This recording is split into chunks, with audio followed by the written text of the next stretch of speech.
بسم اللہ الرحمن الرحیم۔ یہ جو مقدمہ ہے تفسیر کا آپ حضرات کے سامنے اگر ہے تو اصطلاحات القرآن یا مضامین القرآن نظر آ رہا ہے؟ نظر آ رہا ہے؟ جن ساتھیوں کے پاس نہیں ہے ابھی تو وہ باقی ساتھیوں سے دیکھیں۔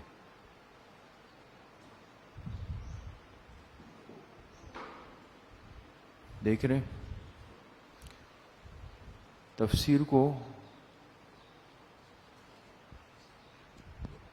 شروع کرنے سے پہلے یہ چند اصطلاحات سمجھ لیں۔ اس کی وجہ یہ ہے کہ کل عرض کیا تھا کہ ہمارے حضرت استاد صاحب حضرت نعمانی صاحب کے دور تفسیر کا طریقہ یہ ہوتا ہے کہ ہر آیت کے نیچے ایک عنوان لگایا جاتا ہے، ہر آیت کا ایک موضوع ہوتا ہے، سمجھ گئے؟ لیکن اس موضوع کو آپ اگر آج سمجھ لیں گے تو آپ کے لیے پوری تفسیر کو سمجھنا آسان ہو جائے گا۔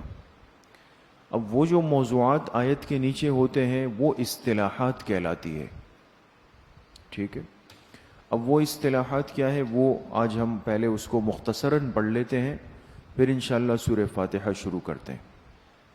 اصطلاحات القرآن یا مضامین القرآن، سلاسل سبعہ، 7 سلسلے ہیں، یعنی پورے قرآن کریم کے اندر ہم جو حل کریں گے تو 7 اصطلاحات عام طور پہ استعمال ہوں گی۔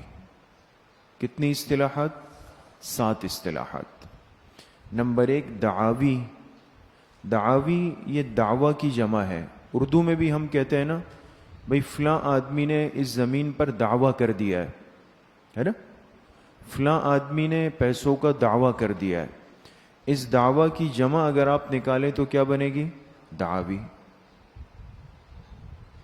قرآن کریم کی جو بعض آیات ہیں اس میں کوئی نہ کوئی دعویٰ ہوتا ہے، سمجھ گئے؟ تو اگر ہم کہیں گے بھئی اس کے نیچے لکھیں دعویٰ تو آپ سمجھ جائیں کہ کوئی دعویٰ ہوا ہے۔ یہ دعویٰ کبھی کافر کی طرف سے ہوتا ہے، کبھی مشرک کی طرف سے ہوتا ہے، کبھی اللہ پاک کی طرف سے ہوتا ہے، ٹھیک ہے؟ دوسرا سلسلہ ہے دلائل کا۔ آیت کے نیچے ایک عنوان کبھی کبھی آئے گا، لکھیں دلیل۔ اب دلیل کی پھر قسمیں ہیں وہ آگے آ رہی ہے، ٹھیک ہے؟ تیسری اصطلاح ہے شکایات منکرین، جو اللہ کو، توحید کو، رسالت کو، قرآن کو، آخرت کو نہیں مانتے، یہ کیا کہلاتے ہیں؟ منکرین۔ یہ جو منکرین ہوتے ہیں کبھی ان کے دلوں میں کوئی شکوہ ہوتا ہے، شکایت ہوتی ہے کہ بھئی ہم اگر آخرت کو مانیں تو کیوں مانیں؟ جو چیز نظر ہی نہیں آ رہی تو مان کیسے لیں؟ ٹھیک ہے، اس کو کیا کہتے ہیں؟ شکایات۔ چوتھی چیز ہے تخویفات۔ تخویف خوف سے ہے، خوف کہتے ہیں ڈرانے کو۔ جب انسان باوجود سمجھانے کے نہ سمجھے تو کہتے ہیں بھئی اس کو تھوڑا سا ڈرایا جائے۔ بچہ بات نہیں مانے تو کہتے ہیں بھئی اس کو تھوڑا ڈرائے تاکہ یہ سمجھ جائے۔ تو کبھی کبھی اللہ پاک اپنے بندوں کو ڈراتے ہیں، آخرت کا، قیامت کا، جہنم کا احساس دلاتے ہیں۔ اس ڈرانے کو کیا کہیں گے؟ تخویف۔ پانچویں اصطلاح ہے تنبیہات۔ تنبیہات کے معنی ہوتے ہیں متوجہ کرنا۔ اردو میں بھی کہتے ہیں بھئی آخری تنبیہ ہے، کل سے دیر سے آئے تو اندر نہیں چھوڑیں گے، یہ تنبیہ کہلاتی ہے۔ کبھی کبھی اللہ پاک آیات میں تنبیہ بھی فرماتے ہیں۔ چھٹی اصطلاح ہے تسلیات۔ یہ تسلی کی جمع ہے۔ انسان جب اخلاص اور محنت سے کوئی کام کرتا ہے لیکن سامنے والا قبول نہ کرے یا غلط جواب دے تو انسان کا دل ٹوٹتا ہے۔ ایسا موقع صاحب ایمان کے لیے بڑی آزمائش کا ہوتا ہے، تو اللہ پاک تسلی دیتے ہیں اپنے پیغمبروں کو بھی اور جناب رسول اللہ صلی اللہ علیہ وسلم کو بھی کئی مقامات پر۔ ایسے مقام کا عنوان کیا ہوگا؟ تسلی ہوگی۔ ساتویں اصطلاح ہے ازالہ شبہات۔ ازالہ کہتے ہیں دور کرنے کو، شبہات کہتے ہیں جو بات انسان کو کھٹک رہی ہو۔ بعض دفعہ آیت پر، قرآن پر، پیغمبر کی بات پر شبہ ہوتا ہے مشرک کو، کافر کو، اور ہو سکتا ہے اس لیے کہ اللہ پاک نے انسان کو عقل دی ہے، ذہن دیا ہے، بہت ساری باتیں سمجھ میں نہیں آتی. جیسے آپ لوگ استاذ کا سبق پڑھتے ہیں اور استاذ نے ایک بات کی لیکن آپ کو کھٹک گئی. آپ نے کہا بھائی قدوری میں یہ پڑھا تھا, کنز میں استاذ یہ کہہ رہے ہیں. تو آپ نے ہاتھ اٹھایا اور کہا کہ استاذ جی یہ تو اس قدوری کی عبارت کے خلاف ہے, یہ آپ کا شبہ ہے. استاذ آپ کو سمجھا کہ آپ کا اشکال حل کریں, یہ کیا ہوگا؟ ازالہ شبہ. تو قرآن کریم کی آیات میں بعض دفعہ یہ ہوتا ہے کہ شبہ بھی آتا ہے, ازالہ شبہ بھی آتا ہے. کبھی یہ ہوتا ہے کہ شبہ محذوف ہوگا, وہ نہیں ہوگا, وہ آپ خود تلاش کریں گے, لیکن اللہ پاک ازالہ شبہ وہاں پہ فرما دیں گے. تو یہ کل اصطلاحات کتنی ہو گئی؟ 7. یہ خلاصے کی اصطلاحات ہیں. باقی نیچے استاد صاحب نے اس کی تھوڑی سی تفصیل لکھی ہے, وہ آپ دیکھ لیں تاکہ ہم اصل مقصد کی طرف چلے جائیں. دیکھیں سلسلہ اولا دعاوی یعنی دعویٰ. قرآن کریم کے اندر مختلف مقامات پہ دعوے ہوں گے. اس سلسلے میں اصول اربعہ یعنی توحید, رسالت, صداقت قرآن اور قیامت. صداقت کہتے ہیں سچائی کو. 4 چیزیں ہو گئی, توحید, رسالت, صداقت قرآن اور قیامت. ان 4 چیزوں کو بطور دعویٰ کے پیش کیا جاتا ہے. جیسے الحمدللہ میں دعویٰ کس کا ہے؟ توحید کا. ذالک الکتاب لا ریب فیہ میں صداقت قرآن کا. یاسین والقرآن الحکیم انک لمن المرسلین اس میں اس بات رسالت کا. کذالک یحیی اللہ الموتى وغیرہ میں دعویٰ قیامت کا. یہ ایک بطور مثال کے آیات پیش کی ہے. سلسلہ ثانیہ دلائل. اب دیکھیں دلائل کی 4 قسمیں ہیں. نمبر 1 دلیل عقلی محض, صرف عقلی دلیل ہوگی. بعض لوگ عقل پرست ہوتے ہیں, وہ ہر چیز کو عقل کی کسوٹی سے سمجھنا چاہتے ہیں. تو اللہ پاک ان کو سمجھائیں گے ایک عقلی دلیل دے کر کہ تم بتاؤ جو چیز اپنے ہاتھ سے مٹی سے بنائی تھی, کیا وہ اس قابل ہے کہ وہ تمہارا رب بن جائے, معبود بن جائے؟ یہ کیا کہلائے گی؟ دلیل عقلی محض, ایک عقلی دلیل ہے. نمبر 2 دلیل عقلی مع احتراف الخصم. خصم کہتے ہیں مخالف کو. بعض دفعہ عقلی دلیل ایسی ہوتی ہے اور اتنی صاف اور واضح ہوتی ہے کہ سامنے والا بھی اس کو قبول کرتا ہے. جیسے کئی جگہوں پہ اللہ فرماتے ہیں بھئی بتاؤ آسمان و زمین کس نے پیدا کیے؟ قل اللہ. وہ کہتے ہیں ہاں پیدا تو اللہ پاک نے کیے ہے, لیکن اللہ کے علاوہ بھی معبود ہے. دیکھیں اس بات کو قبول کرتے ہیں کہ پوری کائنات کو بنانے والے کون ہیں؟ اللہ تعالیٰ. تو اس کو کہیں گے دلیل عقلی مع اعتراف الخصم. نمبر 3 دلیل نقلی. نقلی اس کو کہتے ہیں کہ جو چیز عقل سے اوپر ہو, جیسے قرآن ہے, وحی ہے, احادیث ہے, یہ سب دلائل نقلیہ ہے. نمبر 4 ہے دلیل وحی. کبھی کبھی وحی کو بطور دلیل کے پیش کیا جائے گا. پھر دلیل عقلی کی 2 قسمیں ہیں, دلیل انفسی اور دلیل آفاقی. انفس کہتے ہیں انسان کا اپنا جسم. اللہ پاک انسان سے کہیں گے بتاؤ تمہارے ہاتھ ہے, پیر ہے, آنکھیں ہیں, دل ہے, زبان ہے, کیا تمہیں اب بھی احساس نہیں ہو رہا کہ اتنا خوبصورت جسم کس نے بنایا؟ یہ کیا ہے؟ دلیل انفسی. ایک ہوتا ہے دلیل آفاقی. اللہ فرمائیں گے دیکھو یہ چاند ہے, سورج ہے, پہاڑ ہے, ستارے ہیں, درخت ہے, دریا ہے, سمندر ہے, یہ اتنی بڑی چیزیں کس نے بنائی؟ یہ ہے دلیل آفاقی. كقوله تعالى سنريهم آياتنا في الآفاق وفي أنفسهم.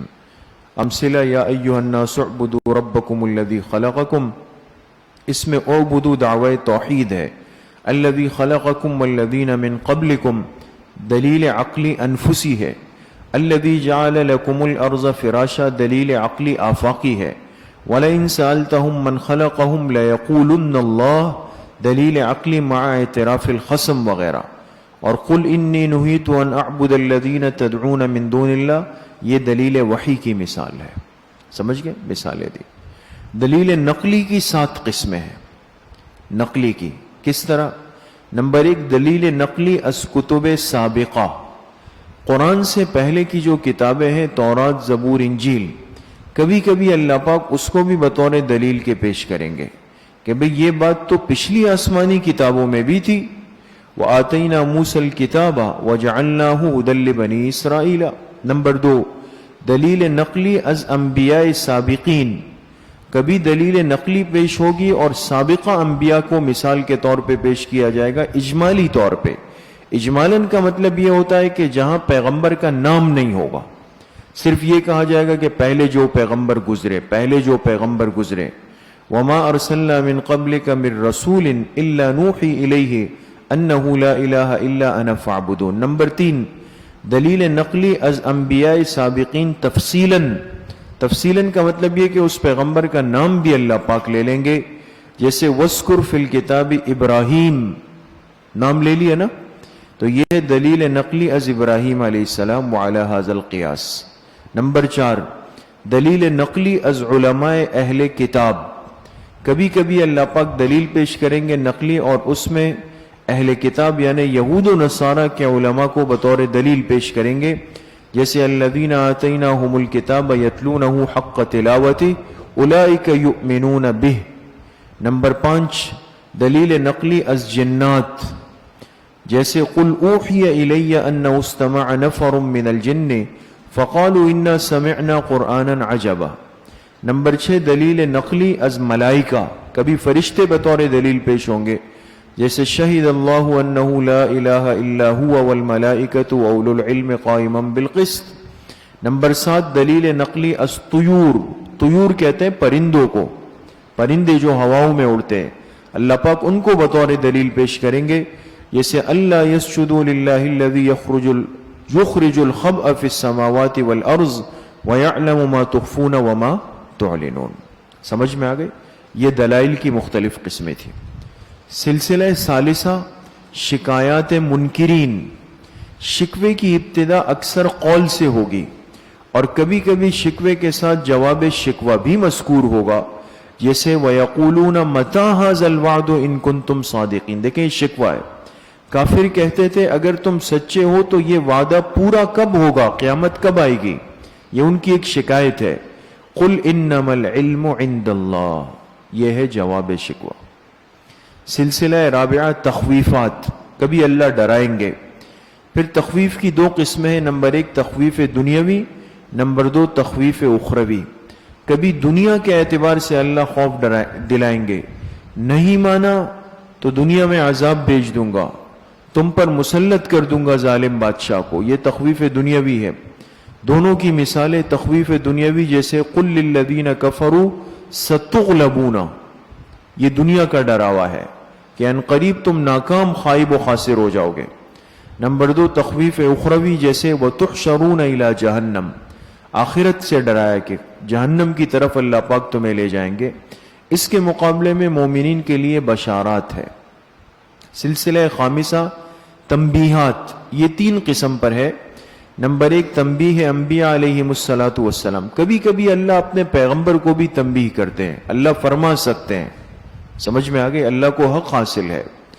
جیسے نوح علیہ السلام کو فرمایا فلا تسألنی ما لیس لک بہ علم، اور جیسے خاتم الانبیاء حضرت محمد صلی اللہ علیہ وسلم سے فرمایا گیا عفا اللہ عنک لما اذنت لہم. نمبر 2 تنبیہ مومنین. کبھی اللہ تنبیہ عام ایمان والوں کو کرتے ہیں، جیسے ہاں انتم اولائی تحبونہم ولا یحبونکم. نمبر 3 تنبیہ منکرین. کبھی اللہ پاک نہ ماننے والوں کو تنبیہ فرمائیں گے اور اس کو زجر سے تعبیر کریں گے. زجر کہتے ہیں ڈانٹ کو دوستو. کس کو کہتے ہیں؟ ڈانٹ. جیسے ارأیت الذی ینہی عبدا اذا صلی، یہ ابو جہل کو زجر ہے. سلسلہ سادسہ، تسلیات. کبھی اللہ تسلی دیں گے. یہ بھی 2 قسم پر ہے. تسلی انبیاء علیہم الصلاۃ والسلام. کبھی تسلی اللہ اپنے پیغمبر کو دیتے ہیں، جیسے وَإِن يُكَذِّبُوكَ فَقَدْ كُذِّبَتْ رُسُلٌ مِّن قَبْلِكَ. نمبر 2 تسلی مومنین، جیسے إِن يَمْسَسْكُمْ قَرْحٌ فَقَدْ مَسَّ الْقَوْمَ قَرْحٌ مِثْلُهُ. سلسلہ سابعہ، ازالہ شبہات. کبھی کبھی اللہ پاک انسان کے ذہن میں آنے والے شبہ کو دور فرماتے ہیں. یعنی معاندین کہتے ہیں جو ضد کی وجہ سے بات نہ مانے. کس کی وجہ سے؟ ضد کی وجہ سے. معاندین کے شبہات مذکورہ یا غیر مذکورہ کے جوابات. میں نے عرض کیا نا، کبھی کبھی شبہ بھی آیت میں ذکر ہوگا اور کبھی شبہ ذکر نہیں ہوگا، صرف اس کا جواب ہوگا. وہ شبہ آپ نے خود نکالنا ہوگا.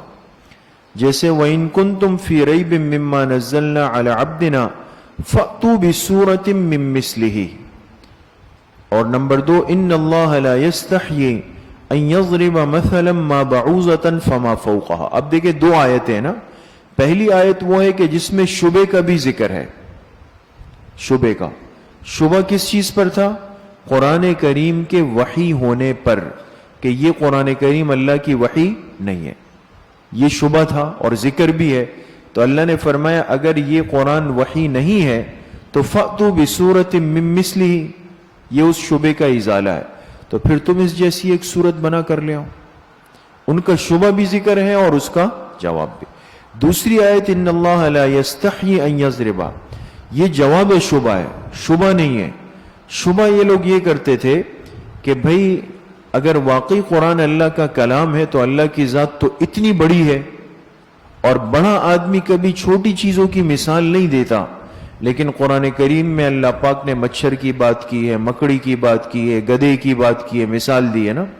تو اللہ پاک اتنی بڑی ذات ہو کر ایسی حقیر حقیر چیزیں بیان کر رہے ہیں. یہ ان کا شبہ تھا جو ذکر نہیں ہے. اللہ نے اس شبے کا جواب دیا ہے. سمجھ میں آ گئی؟ یہ بات سمجھ گئے؟ تو یہ جو کل اصطلاحات قرآن ہے یا مضامین قرآن ہوں گے، یہ کتنے ہیں؟ 7 ہیں. اور آہستہ آہستہ آپ حضرات وقت کے ساتھ ساتھ اس سے سمجھتے چلے جائیں گے اس میں. ٹھیک ہے، باقی باتوں کو چھوڑ دیں. اب آ جائیں آگے سورہ فاتحہ پر تاکہ وقت پہ بات شروع ہو جائے.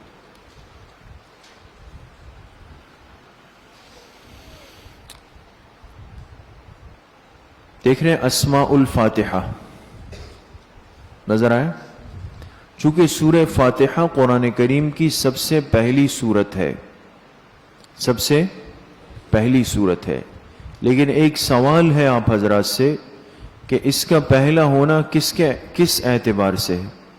ترتیب نزولی کے اعتبار سے ہے یا ترتیب توقیفی کے اعتبار سے؟ جی توقیفی. اس لیے کہ نزول کے اعتبار سے سب سے پہلے کون سی سورت اتری ہے؟ سورۃ العلق کی 5 آیتیں اتری. سورہ فاتحہ تو پہلے نہیں اتری ہے نا. لہذا اس کا پہلا ہونا بترتیب نزولی نہیں ہے بلکہ بترتیب توقیفی ہے. توقیف کے معنی پیغمبر نے ترتیب یہ بتائی کہ اس کو پہلے رکھیں، اس کو بعد میں رکھیں، پھر اس کو رکھیں، پھر اس کو رکھیں. سمجھ میں آ گئے؟ تو سورہ فاتحہ چونکہ قرآن کریم کی سب سے پہلی سورت ہے اور اس کو مفسرین نے پورے قرآن کا خلاصہ کہا ہے، اس لیے اس سورت کے نام یہاں 10 ذکر کیے گئے ہیں. 10 نام ہے. نمبر 1 فاتحۃ الکتاب، نمبر 2 الشفاء، نمبر 3 کنز، نمبر 4 کافیہ، نمبر 5 وافیہ، نمبر 6 تعلیم المسئلہ، نمبر 7 صلاۃ، نمبر 8 القرآن العظیم، نمبر 9 القرآن، نمبر 10 السبع المثانی. اور بھی اس کے علاوہ بہت سارے نام ہیں کس کے؟ اس سورت کے. اور عربی زبان میں یہ اصطلاح ہے کہ کثرت المعانی تدل علی کثرت المبانی. جس چیز کے نام زیادہ ہو جائے تو اس چیز کے فضائل بھی زیادہ ہو جاتے ہیں. تو اس کے ناموں کی کثرت بھی دلیل ہے کہ سورہ فاتحہ بہت بڑی فضیلت والی سورت ہے. سمجھ گئے؟ خلاصۃ الفاتحہ، یہ ہر سورت سے پہلے 2 چیزیں ہم لازمی پڑھیں گے. جب بھی شروع کریں گے نا کوئی بھی نئی سورت تو 2 باتیں ضرور ہوں گی. ایک اس سورت کا خلاصہ اور ایک اس سورت کا ربط. اس سورت کا ربط اس سے پچھلی سورت سے. تو سورہ فاتحہ کا ربط آپ حضرات کس سورت سے بیان کریں گے؟ جی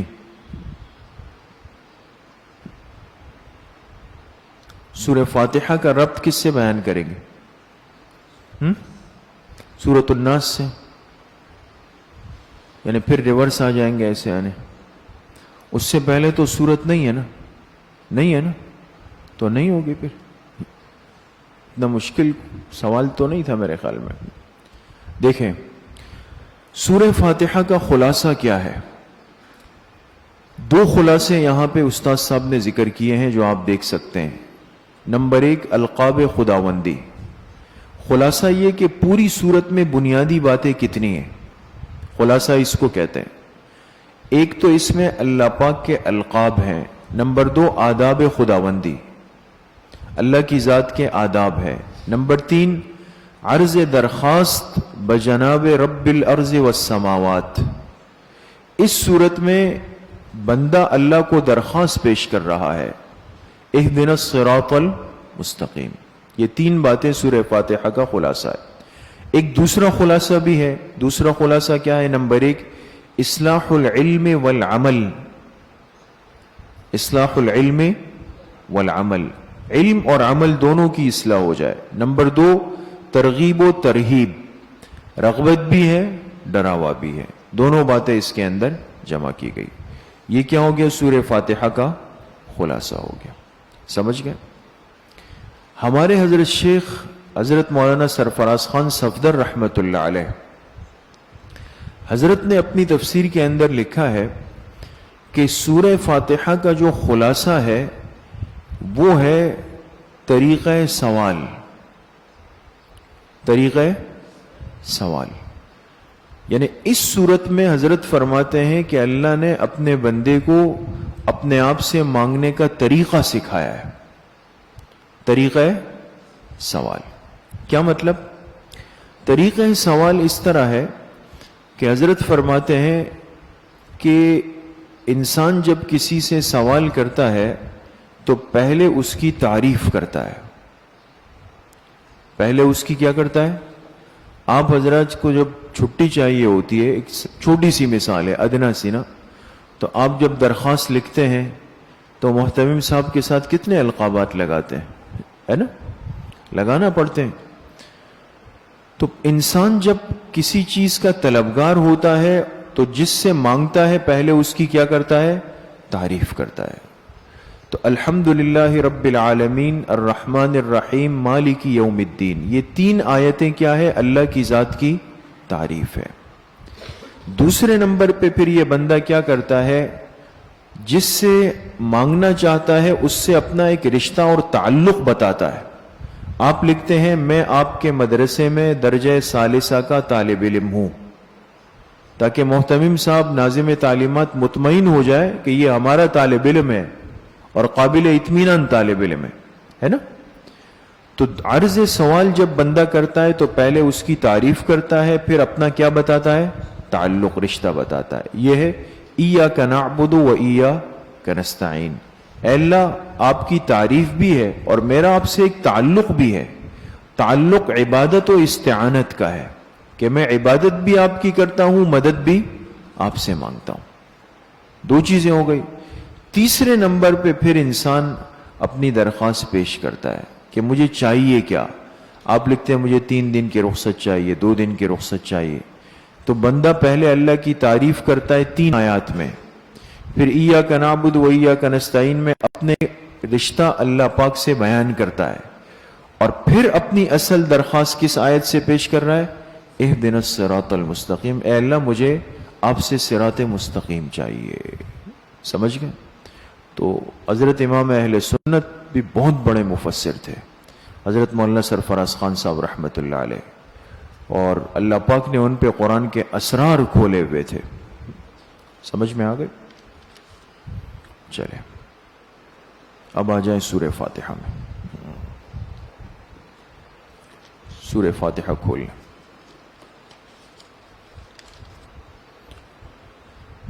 بسم اللہ الرحمن الرحیم. الحمد للہ رب العالمین الرحمن الرحیم مالک یوم الدین. ایاک نعبد و ایاک نستعین. اہدنا الصراط المستقیم صراط الذین انعمت علیہم غیر المغضوب علیہم ولا الضالین. آمین. جب بھی انسان تلاوت شروع کرتا ہے تو سب سے پہلے وہ تعوذ یعنی کیا پڑھتا ہے؟ اعوذ باللہ من الشیطان الرجیم پڑھتا ہے. تعوذ کے بارے میں 2 باتیں سمجھ لیں بالکل مختصراً. پہلی بات تو یہ ہے کہ تعوذ بندہ کیوں پڑھتا ہے؟ یہ اللہ کی اپنے بندے کے ساتھ غایت درجے کی مہربانی اور شفقت ہے. اللہ کی اپنے بندے کے ساتھ نہایت درجے کی مہربانی اور شفقت ہے. کیوں؟ اس لیے کہ قرآن کریم کی تلاوت، قرآن کریم کے فہم، قرآن کریم کی تفسیر، اس کی توفیق کا ملنا یہ اس دنیا میں بہت بڑی نعمت اور سعادت ہے. اس سے بڑی نعمت اللہ پاک نے دنیا میں نہیں رکھی ہے دوستو. سمجھ میں آ گئی؟ تو جب آپ قرآن کی طرف آئیں گے نا تو شیطان اتنی آسانی سے اس کو یہ بات ہضم نہیں ہوگی کہ یہ بندہ اللہ کے کلام کی طرف جا رہا ہے. تو وہ کیا کرے گا؟ آپ کو روکے گا، منع کرے گا. ہم میں سستی آج کیوں پیدا ہوئی ہے؟ اب رمضان آ رہا ہے، اب ٹینشن ہو رہی ہے کہ گردان کرنی ہے، یہ کرنا ہے، یہ کرنا ہے. 11 مہینے اس نے ہمیں نہیں آنے دیا قریب، ہے نا. تو اللہ پاک نے بندے کو ایک وظیفہ دیا، ایک طریقہ بتایا کہ جیسے ہی تلاوت کے لیے بیٹھو تو کیا پڑھ لو؟ اعوذ باللہ من الشیطان الرجیم. اس مردود اس شیطان سے اپنے آپ کو محفوظ کر لو. اب یہ تمہیں آگے تنگ پریشان نہیں کر سکے گا. سمجھ گئے؟ تاکہ میرا یہ بندہ میری اس نعمت اور سعادت سے محروم نہ ہو جائے. ایک بات سمجھ گئے؟ دوسری بات تعوذ میں وہ ایک فقہی مسئلہ ہے کہ قرآن کریم کو شروع کرنے سے پہلے تعوذ کا حکم کیا ہے. ہم جو اعوذ باللہ من الشیطان الرجیم پڑھتے ہیں، اگر مثال کے طور پہ نہ پڑھیں اور تلاوت کے لیے بیٹھتے ہی کہا بسم اللہ الرحمن الرحیم الحمدللہ، تعوذ نہیں پڑھا، تو آیا اس سے کوئی فرق پڑا یا نہیں پڑا؟ کیا ہوا کیا نہیں ہوا؟ فقہی اعتبار سے اس کا حکم کیا ہے؟ امام اعظم ابو حنیفہ رحمۃ اللہ علیہ فرماتے ہیں کہ تعوذ سنت مؤکدہ ہے. سنت مؤکدہ ہے. جیسے نماز کے بعد سنت مؤکدہ ہوتی ہے، نہیں چھوڑنی چاہیے. لیکن اگر کسی نے چھوڑ دی تو غلط کیا. لیکن اس چھوڑنے کی وجہ سے ایسا نہیں ہے کہ اس کی نماز جو فرض تھی وہ بھی نہیں ہوئی. یہ تو نہیں ہے نا، فرض تو ہو جائے گی اس کی، لیکن سنت مؤکدہ کے چھوڑنے کا نقصان اور گناہ اپنی جگہ پر باقی رہے گا. تو امام صاحب کے نزدیک سنت مؤکدہ ہے. بعض ائمہ کہتے ہیں کہ تعوذ کا پڑھنا یہ واجب ہے. یہ کیا ہے؟ یہ واجب ہے. اس کو ضروری درجے میں پڑھنا چاہیے. اور دلیل وہ کہتے ہیں قرآن کریم میں اذا قرأت القرآن فاستعذ باللہ، جب تم قرآن پڑھنے بیٹھو تو پہلے اللہ کی حفاظت میں آ جاؤ. تو آپ نے پڑھا ہے کہ الامر للوجوب، امر کا جو صیغہ ہوتا ہے، حکم کا صیغہ، وہ کس کے لیے ہوتا ہے؟ وجوب کے لیے، ایک کام کو ضروری قرار دینے کے لیے. اس وجہ سے وہ کہتے ہیں کہ بھئی تعوذ پڑھنا واجب ہے. لیکن راجح قول یہ ہے کہ اعوذ باللہ کو تلاوت سے پہلے پڑھنا کیا ہے؟ سنت ہے. سمجھ میں آ گئی بات دوستو؟ اچھا، اسی طریقے سے ایک بات تعوذ کے اندر یہ ہے کہ تعوذ کا سب سے بہترین طریقہ کون سا ہے؟ رائج طریقہ جو سب کے یہاں ہے وہ تو ہے اعوذ باللہ من الشیطان الرجیم. یہ پڑھا جاتا ہے نا، اعوذ باللہ من الشیطان الرجیم. لیکن امام احمد ابن حنبل رحمۃ اللہ علیہ اور حضرت شیخ عبد القادر جیلانی رحمۃ اللہ علیہ، ایک فقہ کے امام ہے، ایک تصوف کے امام ہے، یہ دونوں حضرات فرماتے ہیں کہ تعوذ کا سب سے بہترین جملہ وہ ہے اعوذ باللہ السمیع العلیم من الشیطان الرجیم.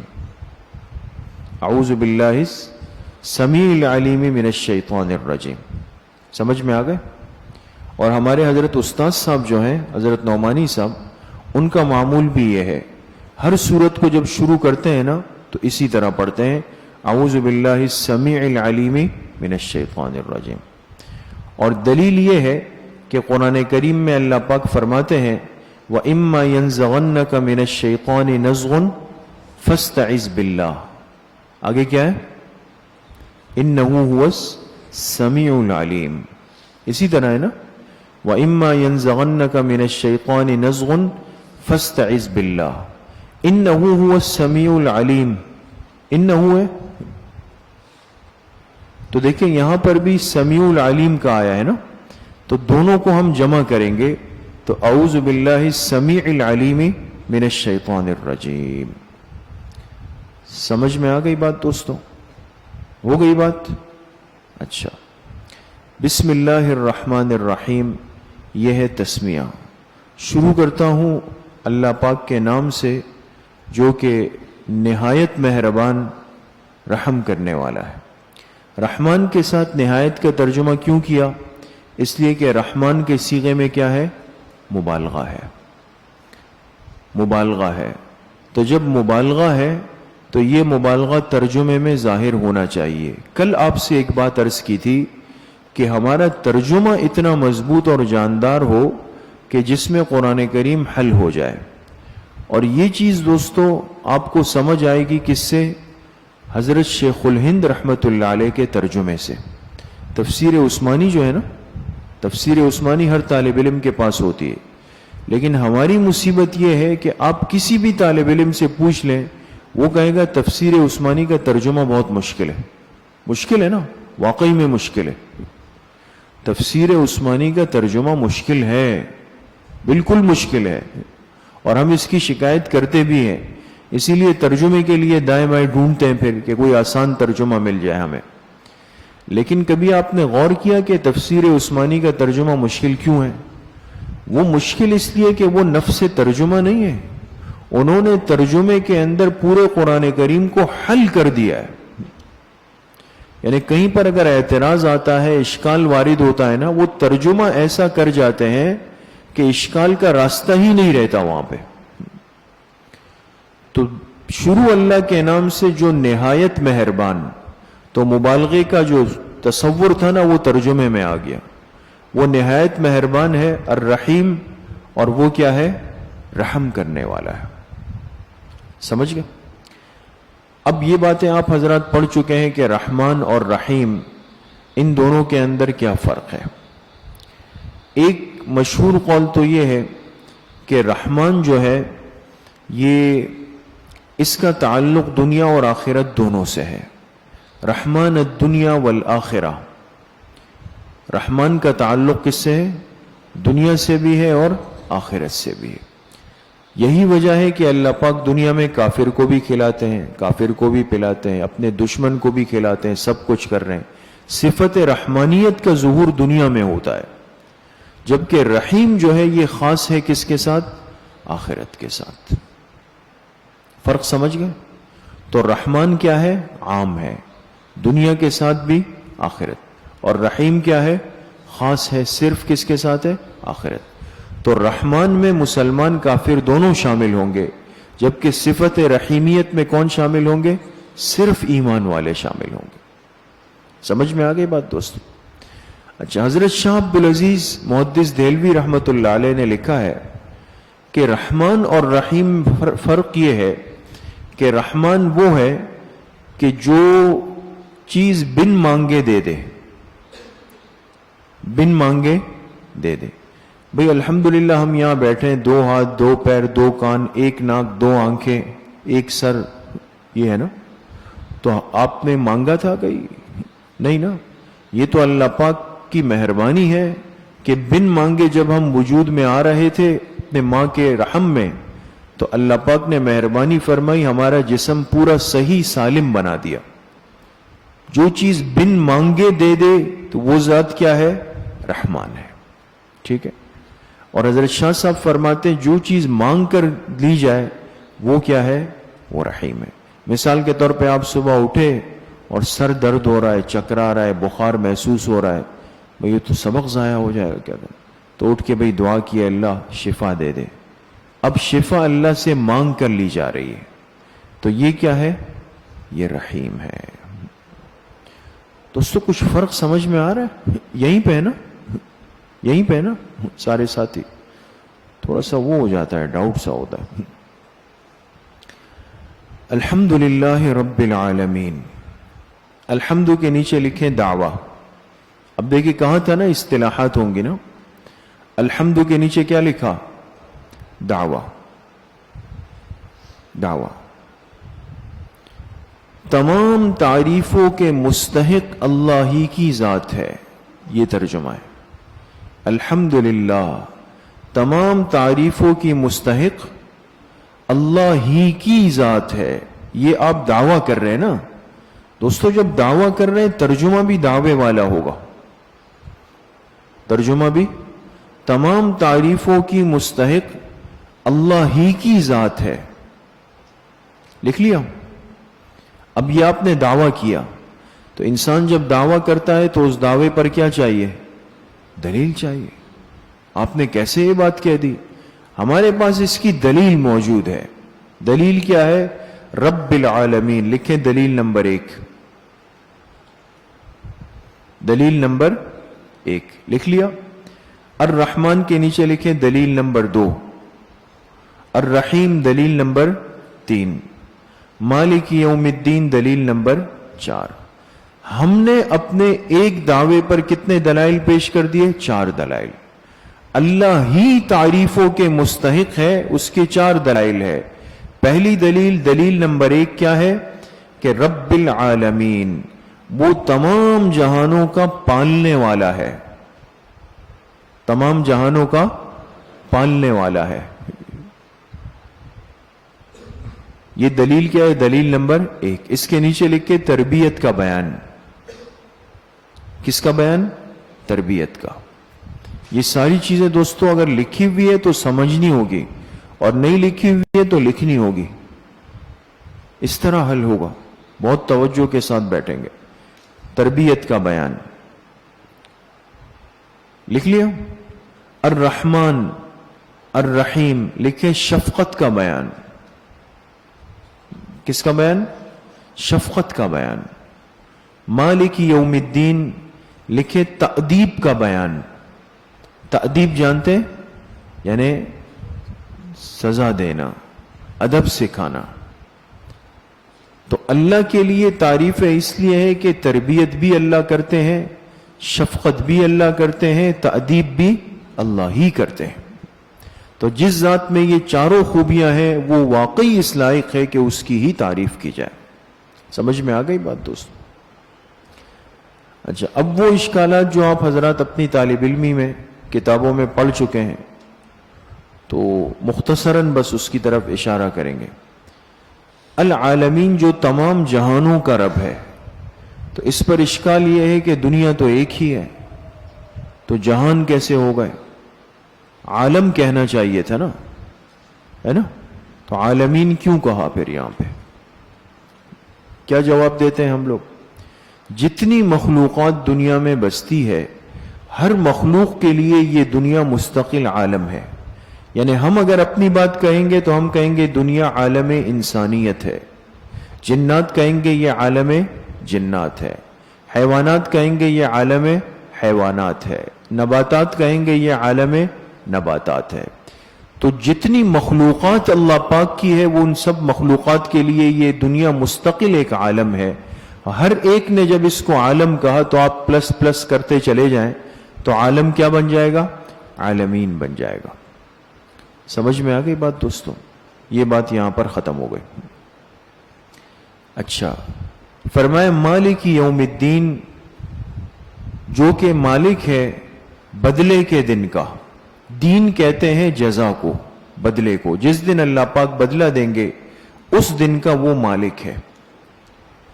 ایاک نعبد و ایاک نستعین لکھے، یہاں سے آداب خداوندی کا بیان ہے. کس کا بیان ہے؟ آداب خداوندی کا بیان ہے. ایاک نعبد، خاص تیری ہی ہم عبادت کرتے ہیں. و ایاک نستعین، اور خاص تجھ ہی سے ہم مدد مانگتے ہیں. تیری ہی ہم عبادت کرتے ہیں اور تجھ ہی سے ہم کیا کرتے ہیں؟ مدد مانگتے ہیں. دونوں جگہ جمع کے صیغے آئے نا. دیکھیں، نمازی الگ سے اکیلا نماز پڑھ رہا ہے تو آپ لوگ کیا کہتے ہیں؟ ایاک اعبد و ایاک استعین، یا ایاک نعبد ہی پڑھتے ہیں؟ نعبد ہی پڑھتے ہیں نا. تو معلوم ہوا کہ انسان اکیلے نماز پڑھے تو بھی جمع کا صیغہ ہے، اور اگر جماعت کے ساتھ نماز پڑھے تو بھی جمع کا صیغہ ہے.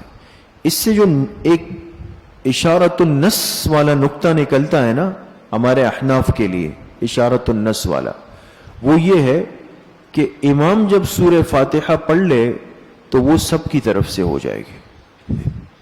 کچھ سمجھ میں آیا ہے نا؟ اس لیے کہ جمع کا صیغہ ہے نا. تو امام کا نعبد اور نستعین سب مقتدیوں کو اپنے احاطے میں کیا کر رہا ہے؟ لے رہا ہے. سمجھ میں آ گئے؟ اچھا، تجھ ہی سے مدد مانگتے ہیں. نستعین کے نیچے لکھے ما فوق الاسباب، ما فوق الاسباب.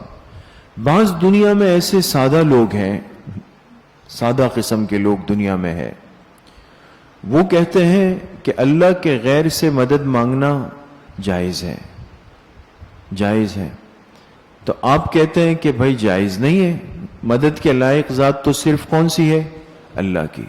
وہ کہتے ہیں اچھا، تو یہ جو آپ نے کہا کہ بھئی احسان اللہ جا کے پانی لے آؤ، اس سے پانی منگائے، یہ مدد نہیں تھی؟ اس کو کہا کہ بھئی جا کے چائے لے آؤ، یہ مدد نہیں تھی؟ ماں باپ اولاد سے کہتے ہیں کہ بھئی ہمارے لیے دوائی لے آؤ، یہ مدد نہیں تھی؟ تو سارا دن اللہ کے غیر سے مدد مانگتے ہو، وہ جائز ہے. اور جب ہم کہتے ہیں کہ بھئی جی فلاں سے مدد مانگی جائے، وہ ناجائز ہو گئی. کچھ بات سمجھ میں آ رہی ہے؟ یہ چیزیں سمجھیں، معاشرے میں یہ چیزیں موجود ہیں اور آپ نے ان کا سامنا کرنا ہے. قرآن کریم سے اس کا جواب سمجھیں. اس لیے ایاک نستعین کے نیچے ایک لفظ لکھوایا کہ ما فوق الاسباب. اب دیکھیں اشکال حل ہو گیا، اس ایک جملے میں حل ہو گیا. اب عقیدے کو سمجھنے کے لیے تھوڑا سا علم چاہیے ہوتا ہے، اور ان سادہ لوگوں کے پاس علم کی بڑی کمی ہوتی ہے. تو انہوں نے ما فوق الاسباب اور ما تحت الاسباب میں فرق نہیں کیا. بہت ساری چیزیں ما تحت الاسباب ہے. تحت کس کو کہتے ہیں؟ نیچے کو. اور فوق کس کو کہتے ہیں؟ اوپر کو. انسان اختیار رکھتا ہے تحت الاسباب پر، جو اس کے اختیار میں آتے ہیں. ہم پانی لا سکتے ہیں، جوتے اٹھا سکتے ہیں، دوائی لا سکتے ہیں، ہاتھ سے پکڑ کے چلا سکتے ہیں، ویل چیئر لے جا سکتے ہیں. یہ ہے ما تحت الاسباب. ایک وہ ہے ما فوق الاسباب. کیا مطلب؟ بخار ہو گیا، اب یہ بخار ختم ہو جائے، بندہ کر سکتا ہے؟ نہیں. اولاد نہیں ہے، اولاد ہو جائے، بندہ کر سکتا ہے؟ نہیں. رزق کی تنگی ہے، وہ دور ہو جائے، بندہ کر سکتا ہے؟ نہیں. یہ کیا ہے؟ ما فوق الاسباب. تو جو ایاک نستعین میں ہم اللہ سے مدد مانگ رہے ہیں، تو یہ وہ مدد نہیں ہے کہ پانی اور چائے والا معاملہ ہے. یہ مدد کون سی ہے؟ ما فوق الاسباب ہے. اللہ کے غیر سے مدد مانگنا جائز نہیں. کون سی مدد؟ ما فوق الاسباب، چاہے وہ کتنا ہی بڑا ہو.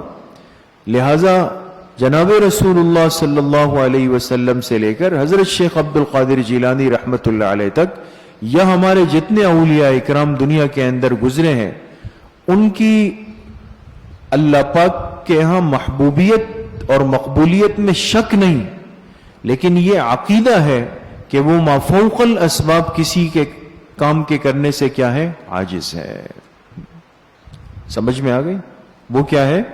وہ عاجز ہے. اگر آپ یہ عقیدہ بنائیں گے، اس سے حضور علیہ الصلوۃ والسلام کے شفاعت کا انکار لازم آئے گا. کیا لازم آئے گا؟ شفاعت کا. اس لیے کہ اگر آپ نے حضور علیہ السلام کو یہ کہہ دیا کہ بھئی آپ سب کچھ کر سکتے ہیں، تو پھر یہ بتائیں کہ قیامت کے دن آپ کو شفاعت کا اختیار کیوں دیا جائے گا؟ جب ایک آدمی ایک کام پہلے سے کر سکتا ہو، اس پہ قادر ہو، اور پھر کہا جائے کہ نہیں اس کو اجازت ملے گی تو یہ کام کرے گا، تو دونوں باتوں میں تو تعارض ہو گیا نا. سمجھ میں آ گئی؟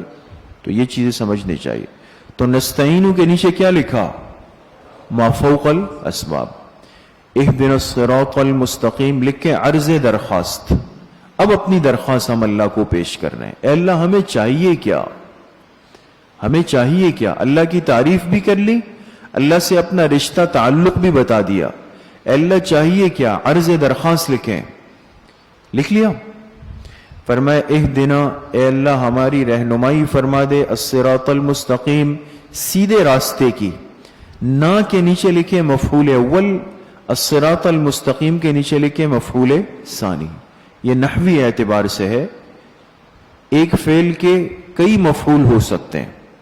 تو نا ضمیر کیا ہے؟ مفعول اول. اور الصراط المستقیم کیا ہے؟ مفعول ثانی. سمجھ میں آ گئی بات دوستو؟ اچھا، یہاں پر ایک چھوٹا سا اشکال ہے، چھوٹا سا اشکال، اور وہ اشکال یہ ہے کہ درخواست ہم نے اللہ کو کیا پیش کی کہ اللہ ہمیں سیدھے راستے کی ہدایت دے دے۔ یہ درخواست کون کر رہا ہے؟ جو پیچھے اللہ کی تعریف کر کے آیا اور جو پیچھے اللہ سے اپنا تعلق اور رشتہ بیان کرے۔ تو بابا جس کا اللہ سے تعلق پہلے سے ہے اور جو پہلے سے اللہ کی حمد و ثنا اور تعریف کر رہا ہے تو وہ تو ہدایت پر ہے، جبھی تو اللہ کی تعریف کر رہا ہے نا، جبھی تو اللہ کے سے کہہ رہا ہے اللہ تیری عبادت کرتا ہوں، تجھ سے ہی مانگتا ہوں۔ یہ تو وہی بندہ کرے گا جو پہلے سے کس پہ؟ ہدایت پر ہے۔ تو جو ہدایت پر ہے وہی ہدایت مانگے، تو اس کو آپ کہتے ہیں یہ تحصیل حاصل ہے۔ منطق میں یہی کہتے ہیں نا کہ یہ تو تحصیل حاصل ہے، ایک چیز پہلے سے ہے اور پھر کہا جائے کہ یہ چیز مجھے دے دے، تو یہ تو تحصیل حاصل ہے، اور یہ ایک باطل کلام ہوتا ہے، سمجھدار آدمی بھی نہیں کرتا۔ اشکال سمجھ میں آیا؟ تو جب ہدایت پہلے سے تھی پھر ہدایت کیوں مانگی؟ تو اس کا جواب یہ ہے کہ اہدنا کا جو امر ہے یہ امر دوامی ہے۔ یہ امر کیا ہے؟ امر دوامی، جو آپ کو آپ کے اساتذہ کہتے ہیں نا کہ بھئی نحو کو، صرف کو، بلاغت کو، اصول فقہ کو اچھی طرح پڑھیں، یہ علوم عالیہ ہے، اس کے ذریعے سے قرآن حل ہوگا، تو پھر اس دن انسان کو سمجھ آتا ہے کہ واقعی میں اب امر دوامی ہے۔ امر دوامی کا کیا مطلب؟ بعض دفعہ انسان کے پاس ایک چیز تو ہوتی ہے لیکن انسان اس کو محفوظ کرنا چاہتا ہے۔ اے اللہ ہدایت تو ہے لیکن مجھے یہ نہیں پتا کہ یہ ہدایت میرے ساتھ آخرت تک جائے گی یا نہیں جائے گی، تو آپ سے مانگ رہا ہوں کہ اللہ اس ہدایت کو میرے ساتھ مستقل جوڑ دے۔ کیا کر دے؟ مستقل۔ اس کو کیا کہتے ہیں؟ امر دوامی کہتے ہیں۔ یہ اشکال حل ہوا؟ سمجھ گئے؟ صراط الذین انعمت علیہم، اب صراط مستقیم کیا ہے؟ سیدھی راہ۔ فرمایا راستہ ان لوگوں کا، راستہ ان لوگوں کا انعمت علیہم جن پر آپ نے اپنا انعام فرمایا۔ صراط الذین کے نیچے لکھے بدل برائے تغییر، تغییر و تعیین صراط مستقیم، بدل برائے مبدل من ہو اور بدل پڑا ہے نا، بدل برائے تغییر و تعیین صراط مستقیم۔ اب بتایا جا رہا ہے کہ جو صراط مستقیم ہے نا وہ راستہ ہے کون سا، اس کی بھی تو وضاحت ہو جائے۔ فرمائے صراط الذین انعمت علیہم، راستہ ان لوگوں کا جن پر آپ نے کیا کیا؟ انعام فرمایا۔ سمجھ میں آ گئی؟ تو اب دیکھیں یہاں سے ایک بات سمجھ میں آئی، بہت سارے لوگ تقلید کا انکار کرتے ہیں، تقلید کا۔ وہ کہتے ہیں بھئی تقلید شخصی شرک ہے۔ ہم امام اعظم ابو حنیفہ رحمۃ اللہ علیہ کے مقلد ہیں نا، ہے نا؟ آپ قدوری کنز، شرح وقایہ، ہدایہ، جتنی کتابیں آپ نے پڑھی یہ احناف کی ہے، امام اعظم کے شاگردوں کی ہے، تو آپ سب احناف ہیں اور ان کے مقلد ہیں۔ تو بعض لوگ کہتے ہیں کہ بھئی پیغمبر اسلام کو چھوڑ کر پیغمبر کے امتی کی تقلید کرنا یہ تو شرک ہے۔ سمجھ میں آ گئی؟ کہتے ہیں یہ شرک ہے۔ ہم کہتے ہیں کہ ہم نے تو امام صاحب کی تقلید مسائل میں کی ہے، جبکہ اللہ پاک نے عقائد میں بھی تقلید کا حکم دیا ہے۔ نہیں آئی بات سمجھ میں؟ ہم تو امام اعظم کی تقلید کس میں کرتے ہیں؟ مسائل میں، اور آپ کہتے ہیں وہ شرک ہے۔ ہم آپ کو قرآن کی پہلی سورت سے ثابت کر رہے ہیں کہ اللہ پاک تقلید کا حکم دے رہے ہیں، اور وہ بھی مسائل میں نہیں بلکہ عقیدے کے اندر دے رہے ہیں۔ صراط مستقیم تو عقیدہ ہے نا، سیدھا راستہ مل جانا کیا ہے؟ عقیدہ ہے۔ اللہ فرما رہے مجھ سے مانگو کہ تمہیں سیدھا راستہ دے دوں۔ اب سیدھا راستہ کون سا؟ فرمایا ان لوگوں کا، ان لوگوں کا۔ تو یہ جو لوگ ہیں یہ امتی ہے نا، ان کے راستے کی ہدایت مانگی گئی۔ تو تقلید تو عقائد میں بھی ثابت ہے اور قرآن کریم سے ثابت ہے۔ جن پر آپ نے اپنا انعام فرمایا، یہ کون لوگ تھے؟ فرمایا غیر المغضوب علیہم ولا الضالین، ان لوگوں کے علاوہ جن پر آپ کا غضب اترا، اور نہ وہ لوگ جو کہ گمراہ ہو گئے، جو کہ کیا ہو گئے؟ گمراہ ہو گئے۔ تو مغضوب علیہم کے نیچے لکھے طبقہ یہود، طبقہ اللہ کا غضب کن پر اترا تھا؟ یہود پر۔ من لعنہ اللہ وغضب علیہ وجعل منہ القردۃ والخنازیر، یہ ایسے ہی دعوے نہیں ہوتے دوستو۔ آپ نے کہا کہ بھئی مغضوب علیہم یہود ہے، کوئی آپ سے پوچھ لے بھئی آپ نے کیسے کہا کہ یہود ہے؟ تو آپ کے پاس کی دلیل ہے کہ قرآن کریم نے یہود کے لیے فرمایا من لعنہ اللہ وغضب علیہ، یہود وہ تھے کہ جن پر اللہ کی لعنت بھی اتری اور اللہ کا غضب بھی اترا ہے۔ سمجھ میں آ گئی؟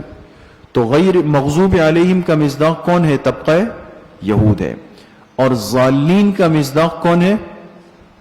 نصارہ ہے۔ دلیل قد ضلوا من قبل واضلوا كثيرا، قد ضلوا من قبل واضلوا كثيرا، تو یہ آیت کن کے لیے اتری؟ نصارہ۔ معلوم ہوا کہ غضب یہود پر اترا اور گمراہی کن کو ملی؟ نصارہ کو۔ تو ہم نے اللہ سے ہدایت مانگی صراط مستقیم کی، اور صراط مستقیم سے محروم دو طبقے تھے، ایک طبقہ یہود کا، ایک طبقہ نصارہ۔ یہود کا تذکرہ مغضوب علیہم میں ہے اور نصارہ کا تذکرہ ولا الضالین۔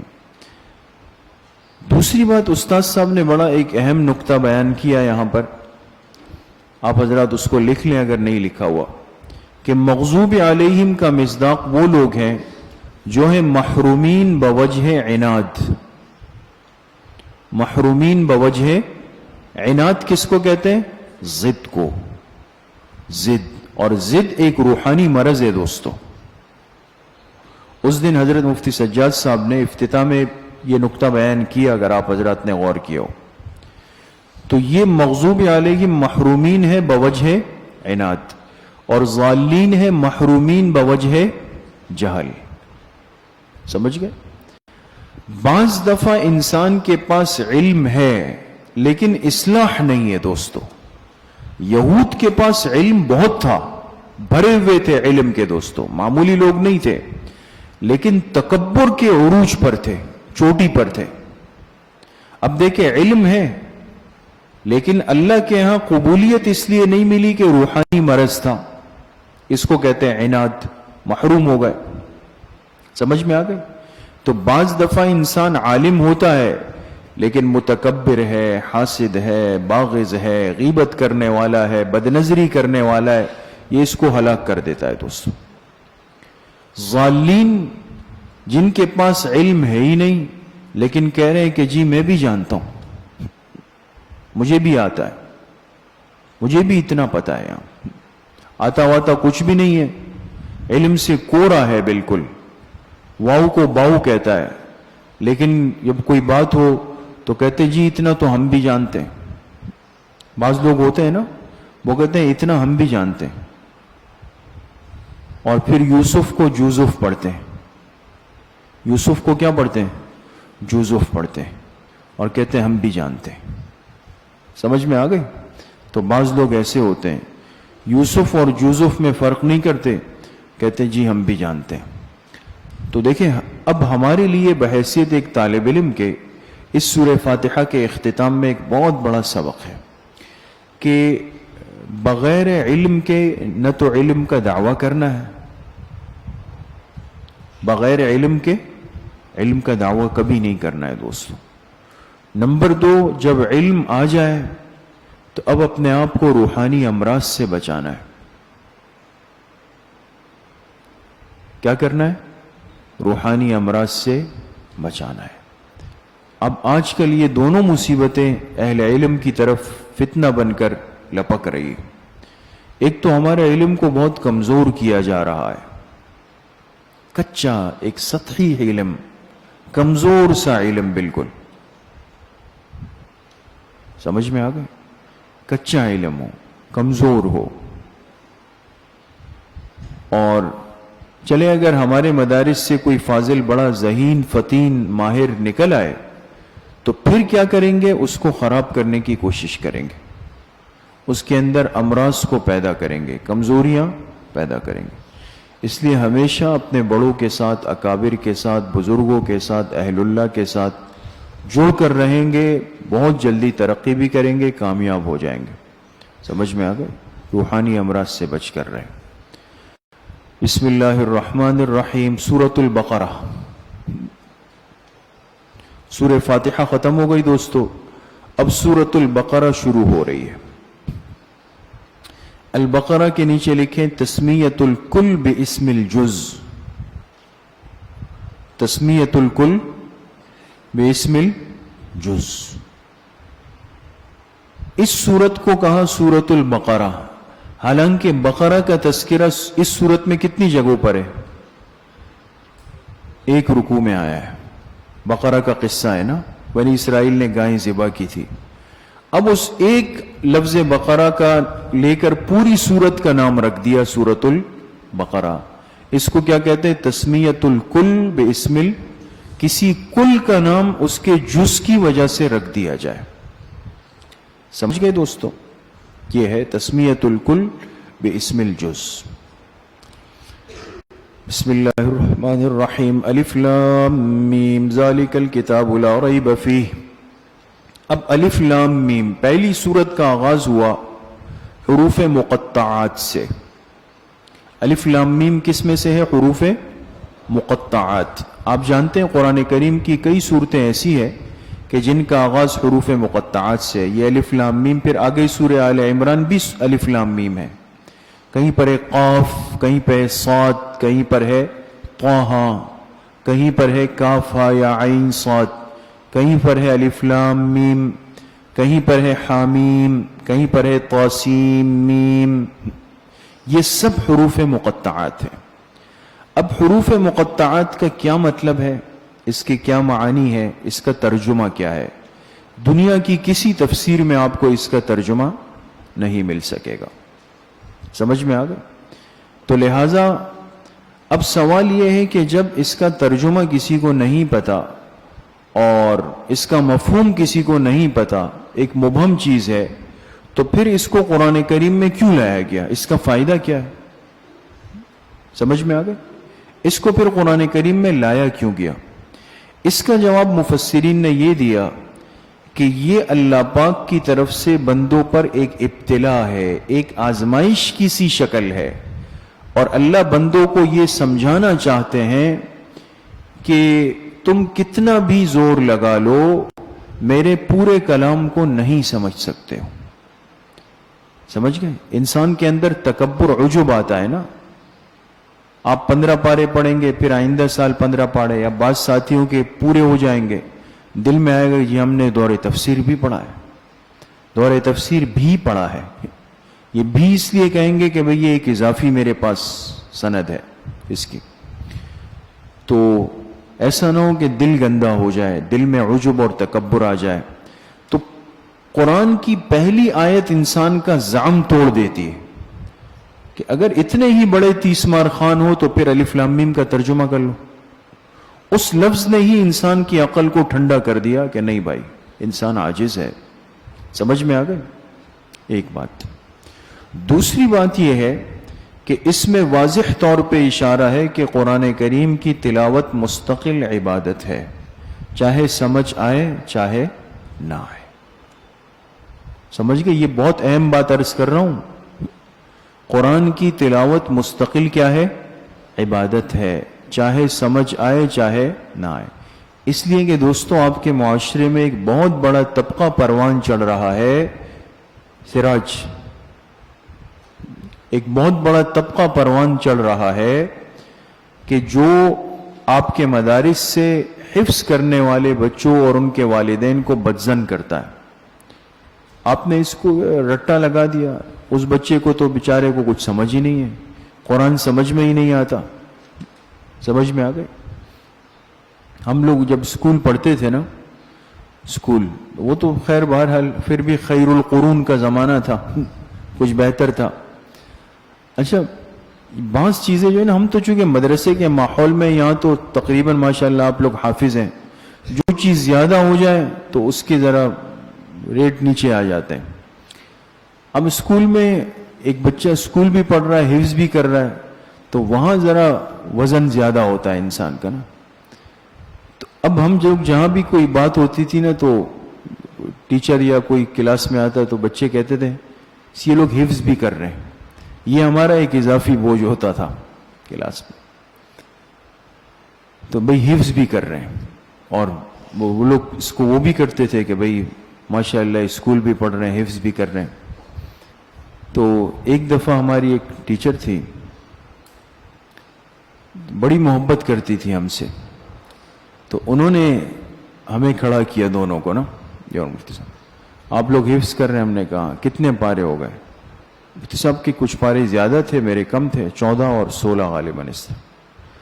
تو انہوں نے کہا کہ دیکھیں آپ لوگ ناراض نہیں ہوں، لیکن میری ایک سوچ ہے، ایک نظریہ ہے، اور وہ یہ ہے کہ جب تک انسان قرآن کو سمجھے نہیں نا، تو زبانی یاد کرنے سے فائدہ نہیں ہے. اس لیے کہ قرآن تو ایک کتاب ہدایت ہے، اس کے اندر ایک پیغام ہے. اب وہ پیغام جب تک انسان کو سمجھ نہ آئے تو نفس سے پڑھ لینے کا تو کوئی فائدہ نہیں. سمجھ میں آ گیا؟ تو خیر ہمارے پاس کوئی جواب بھی نہیں تھا، اور ہوتا بھی تو استاذ کو تو انسان کچھ بھی نہیں کہہ سکتا. پھر جب طالب علم بنے مدرسے کے، تب جا کے ہمیں اس کا جواب سمجھ میں آیا کہ اس کا جواب تھا نا کہ بھئی اگر قرآن کو سمجھے بغیر فائدہ نہیں ہے تو پھر الف لام میم کا کیا مطلب ہم کریں گے، طاسیم میم کا کیا کریں گے؟ یا تو پھر آپ یہ کہیں نعوذ باللہ من ذالکم کہ قرآن کا کچھ حصہ ایسا ہے کہ جو سمجھ نہیں آ سکتا اور کچھ حصہ سمجھ والا ہے. تو پہلا ہی لفظ انسان کو کہہ دیتا ہے کہ قرآن سمجھ آئے یا نہ آئے، اس کے ایک حرف پہ 10 نیکیاں ضرور ملے گی. سمجھ میں آ گئی؟ حروف مقطعات سمجھ گئے؟ اچھا دوسری بات یہ کہ حروف مقطعات کا کیا مطلب ہے. ہمارے اکابر نے اس کا آسان جواب دیا، اللہ اعلم بمرادہ بذالک. بات یہیں پہ ختم کریں، اس میں مت جائیں آگے کہ بھئی اس کا یہ ہو سکتا ہے، یہ ہو سکتا ہے، یہ ہو سکتا ہے، یہ ہو سکتا ہے. متاخرین نے اس کی کوشش بھی کی، لیکن بہرحال جمہور نے آسان جواب یہ دیا کہ اللہ اعلم بمرادہ بذالک. بعض حضرات نے فرمایا کہ یہ حروف مقطعات جتنے قرآن کریم میں آتے ہیں نا، جتنے بھی ہیں، الف لام میم ہے یا قاف ہے یا صاد ہے، یہ سر بین اللہ و رسولہ. چونکہ اللہ نے اپنا کلام اپنے پیغمبر پہ اتارا ہے نا، بعض چیزیں اللہ پاک نے بطور راز رکھ دی، اللہ اور اللہ کے پیغمبر کے درمیان ہے، جس کا مطلب اللہ جانتے ہیں، اللہ کے پیغمبر جانتے. اس کو سر کہتے ہیں دوستو، راز کہا جاتا ہے. تو یہ حروف مقطعات کیا ہے؟ اللہ اور اللہ کے پیغمبر کے مابین سر ہے، اور یہ ایک راز ہے یہاں پر. سمجھ گئے؟ اچھا تیسرا ایک جواب یہ بھی دیا گیا کہ یہ جو حروف مقطعات ہے یہ اسماء الہی ہے. یہ کیا ہے؟ اسماء الہی ہے، یہ اللہ پاک کے نام ہے. اس پہ تو فوراً آپ کو اعتراض کرنا ہے. کو کیا اعتراض ہے؟ کہ اللہ کے 99 نام میں تو نہیں ہے، کہیں بھی نہیں ہے کہیں پہ الف لام میم، تو یہ کیسے اللہ کے نام ہو گئے؟ تو اس کا جواب یہ ہے کہ صحیح روایات سے ثابت ہے کہ اللہ پاک کے نام حقیقتاً کتنے ہوں گے یہ تو مخلوق واقف نہیں ہے، لیکن 5000 اسماء الہی کو جمع کیا گیا ہے. کتنے؟ 5000 اسماء الہی. باقی حقیقتاً تو اللہ کے نام کتنے ہیں؟ وَلِلَّهِ الْأَسْمَاءُ الْحُسْنَى، وہ اللہ ہی جانتے ہیں کتنے ہوں گے. بعض نے مطلب یہ لیا کہ یہ منزل اور منزل اور منزل علیہ کا تذکرہ ہے. الف سے لفظ اللہ کی طرف اشارہ ہے، اللہ اتارنے والے ہیں. لام سے جبریل علیہ السلام کی طرف اشارہ ہے کہ وہ لانے والے ہیں، اور میم سے حضرت محمد صلی اللہ علیہ وسلم کی طرف اشارہ ہے کہ ان کی طرف آیا ہے. نہیں سمجھے بات؟ تو اللہ کی طرف سے آیا, جبریل علیہ السلام واسطہ بنے اور محمد صلی اللہ علیہ وسلم کے قلب اطہر پہ اتر گیا. بعض نے یہ بھی اس کا مطلب لکھا. ہمارے حضرت شیخ مولانا سرفراز خان صاحب رحمۃ اللہ علیہ نے اس کا ایک اور مطلب بھی لکھا ہے. فرمایا یہ تینوں جو حروف ہیں نا, الف لام اور میم, دیکھ رہے ہیں دوستو, یہ تینوں حروف اللہ پاک کی ایک ایک صفت کو بیان کر رہے. الف سے اشارہ ہے آلاء اللہ, آلاء اللہ, آلہ کس کو کہتے ہیں؟ نعمتوں کو, نعمتیں, آلاء اللہ. لام سے لطف اللہ اور میم سے میم سے کس کی طرف اشارہ ہے؟ موعظۃ من اللہ, اللہ کی طرف سے نصیحت بھی. سمجھ میں آ گئی بات دوستو؟ بہرحال یہ مختلف مطالب اس کے بیان کیے گئے. ذالک الکتاب لا ریب فیہ, لکھے تمہید, تمہید لکھا. تمہید ایک عنوان ہے.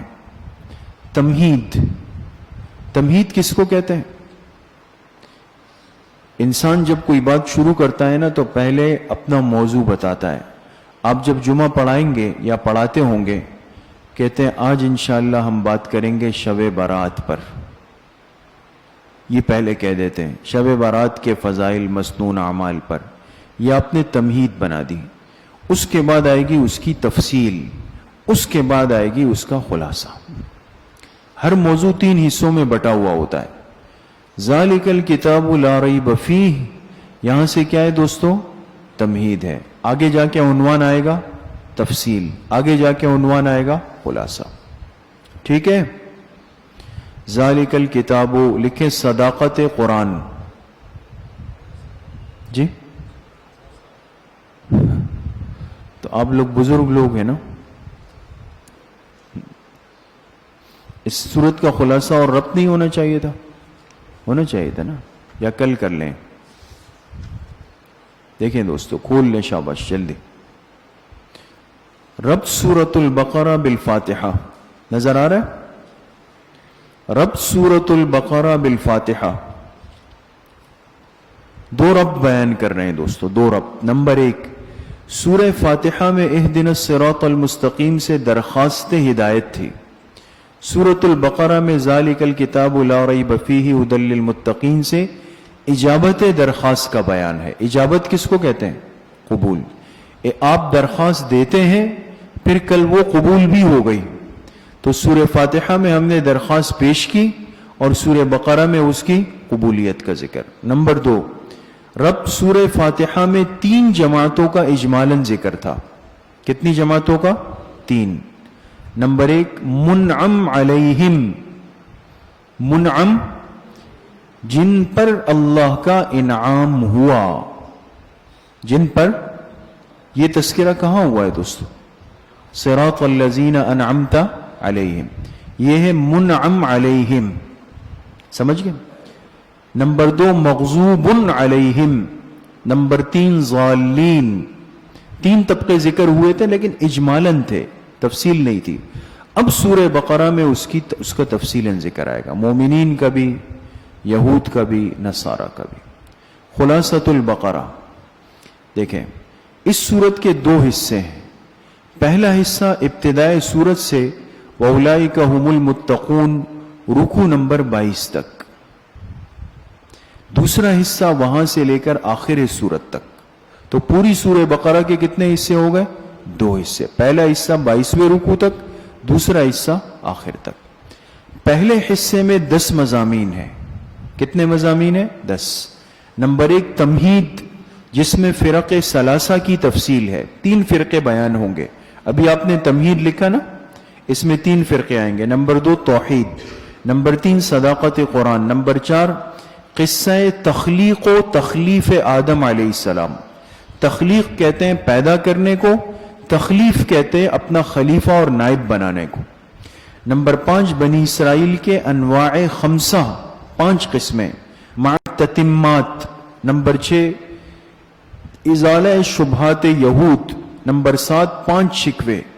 نمبر 8 رسالت اور اس کے متعلقات، نمبر 9 بحث تحویل قبلہ، قبلہ تبدیل ہوا، بیت المقدس سے بیت اللہ بنا، نمبر 10 تردید شرک فعلی، شرک فعلی پر رد بھی آئے گا آپ کے سامنے۔ یہ پہلے حصے کے 10 مضامین ہیں۔ دوسرے حصے میں 6 مضامین ہیں۔ نمبر 1 امور انتظامیہ، نمبر 2 امور مصلحہ، نمبر 3 جہاد فی سبیل اللہ، نمبر 4 اولیاء الرحمن اور اولیاء الشیطان کا بیان، اولیاء کہتے ہیں دوست کو، نمبر 5 انفاق فی سبیل اللہ، اللہ کے راستے میں خرچ کرنا، نمبر 6 خاتمہ بر ادعیہ، سورت کا اختتام دعاؤں پر ہوگا۔ کس پر ہوگا؟ تو یہ ہے پوری سورہ بقرہ کا خلاصہ، اور یہ 2 حصوں میں تقسیم ہے۔ آ جائیں، ذالک الکتاب لا ریب فیہ، ذالکہ کے نیچے کیا لکھا؟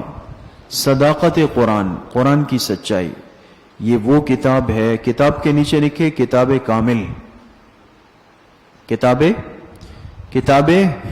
کامل، یہ وہ کامل کتاب ہے لا ریب فیہ، جس میں کوئی شک و شبہ نہیں ہے، جس میں کوئی شک و شبہ نہیں ہے۔ ایک بات یہ ہے، آپ حضرات میں سے کوئی طالب علم ایسا ہے جو درجہ ثانیہ میں پڑھتا ہوں؟ نہیں ہے نا؟ اچھا، درجہ اولا میں طریقۃ العصریہ پڑھی نا؟ پڑھی ہے نا؟ طریقہ عصریہ نہیں پڑھی؟ کون سی پڑھی؟ نہیں پڑھی؟ اچھا خیر، یہ تو آپ کو پتا ہے نا کہ ہاذا کا کیا مطلب ہے؟ یہ اس میں اشارہ قریب کے لیے، اور ذالکہ بعید کے لیے۔ وہ ہاذا رجل، یہ آدمی ہے، ذالکہ رجل، وہ آدمی ہے۔ جو چیز دور ہوتی ہے تو اس کے لیے اس میں اشارہ کیا آتا ہے؟ ذالکہ۔ اب سوال یہ ہے کہ آپ پڑھ رہے ہیں ذالک الکتاب، وہ کتاب ہے، تو آپ کے بیاض آپ کے سامنے ہے یا آپ کے گھر میں؟ سامنے ہے، دور تو نہیں ہے، تو پھر ھذا الکتاب نہیں ہونا چاہیے تھا، ہے نا؟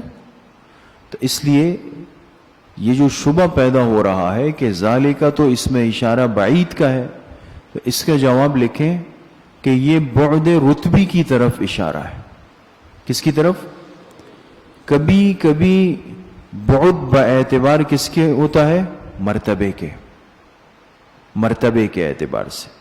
بعض آدمی کا مرتبہ اتنا اونچا ہوتا ہے نا کہ اس کی تعبیر بھی اس سے نہیں کرتے۔ آپ نے بعض جلسوں میں دیکھا ہوگا، اسٹیج سیکرٹری صاحبان جب مہمان خصوصی کو بلاتے ہیں، مہمان خصوصی پیچھے بیٹھا ہوا ہے، اب وہ شخصیت آ رہی ہے، اب وہ قائد انقلاب آ رہے ہیں، ہے نا؟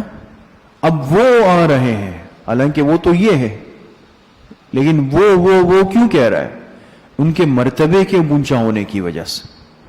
نہیں سمجھے بات؟ قرآن کریم کا مرتبہ بہت اونچا ہے، اس لیے ھذا نہیں آیا، بلکہ کیا آیا؟ ذالک آیا۔ یہ وہ کتاب ہے، اس کا رتبہ بہت اونچا ہے۔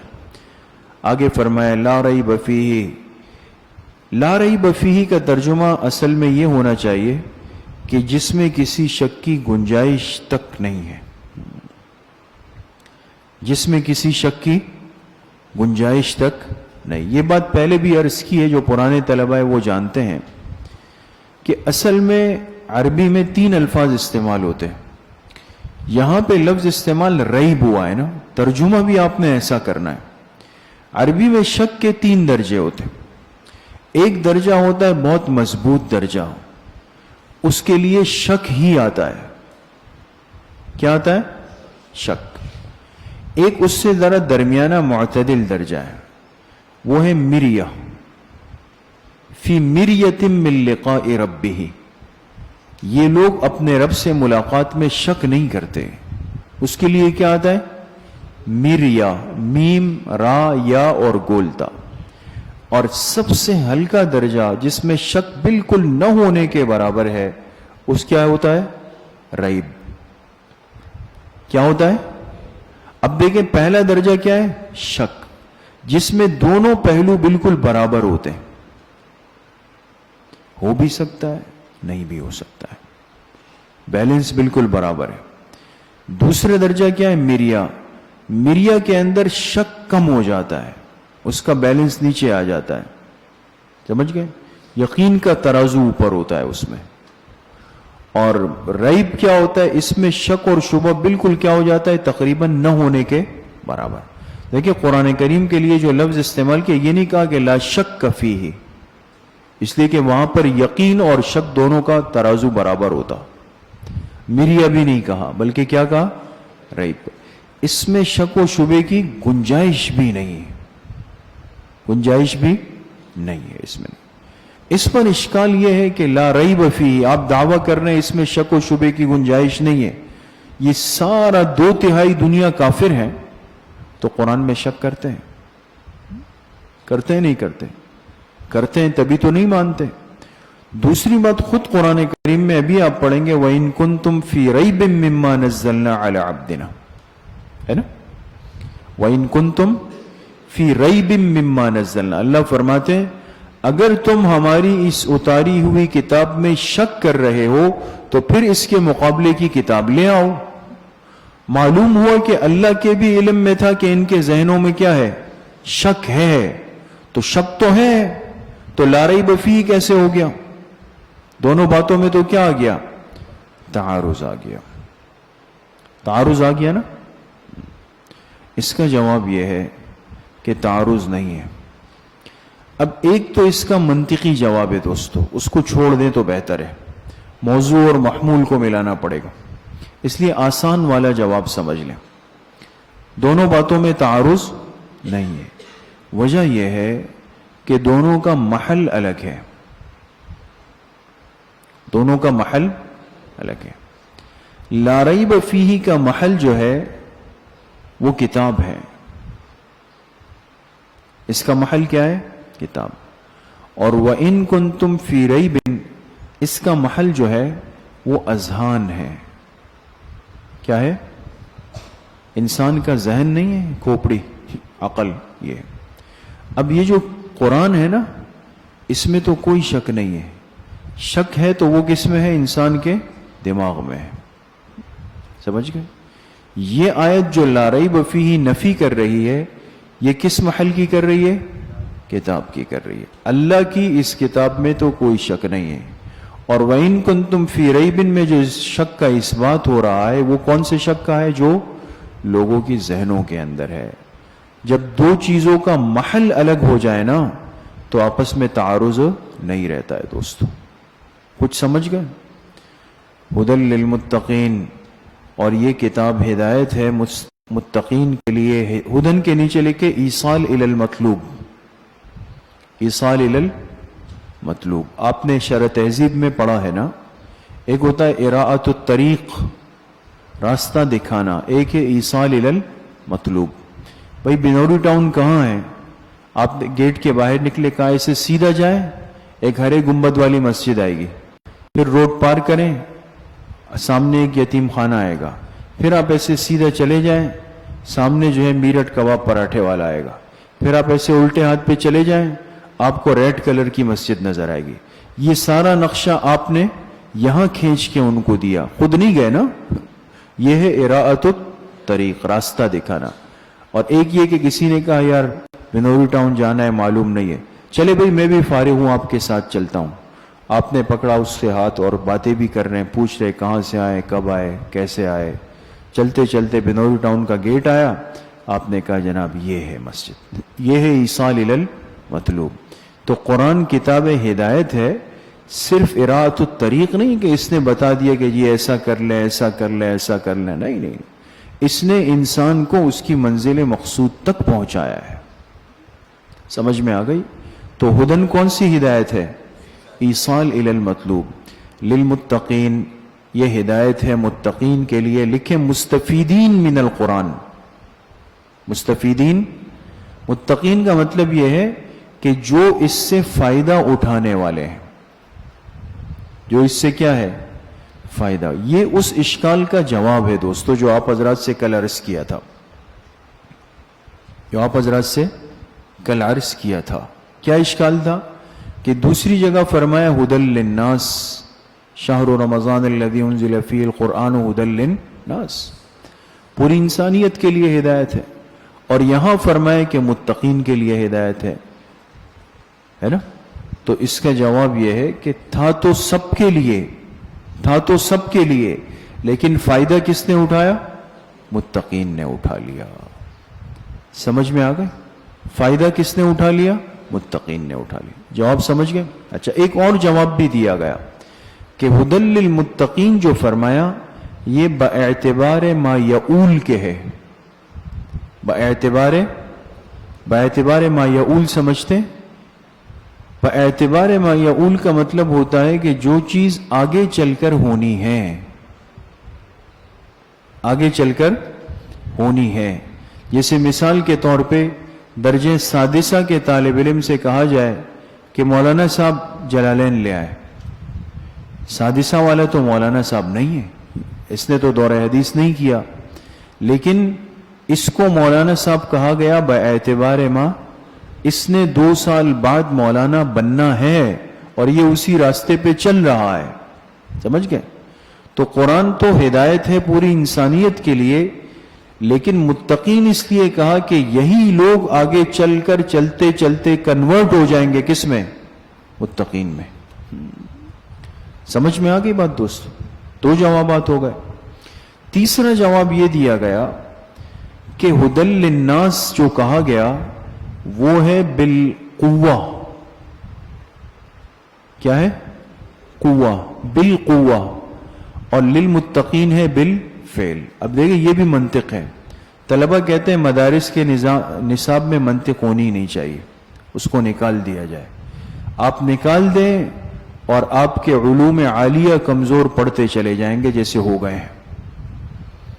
یہ کمزور ہو گئے نا، یہ اسی وجہ سے ہو گئے دوست۔ یہ جو باطل جو چرب زبانی کر رہا ہے، انہوں نے آپ کی منطق کی کتابیں پڑھی ہے۔ آپ کے اکابر ان کے قابو میں اس لیے نہیں آئے کہ ان کی منطق مضبوط تھی۔ ہمارے پاس آج منطق نہیں ہے دوست، ضروری ہے۔ تو ہدی للناس ہے بالقوہ، قرآن کتاب ہدایت ہے پوری دنیا کے لیے بالقوہ۔ بالقوہ اور بالفعل کا مطلب سمجھتے ہیں نا؟ ایک چیز میں اللہ نے یہ صلاحیت رکھی ہے کہ وہ کام کر جائے گی۔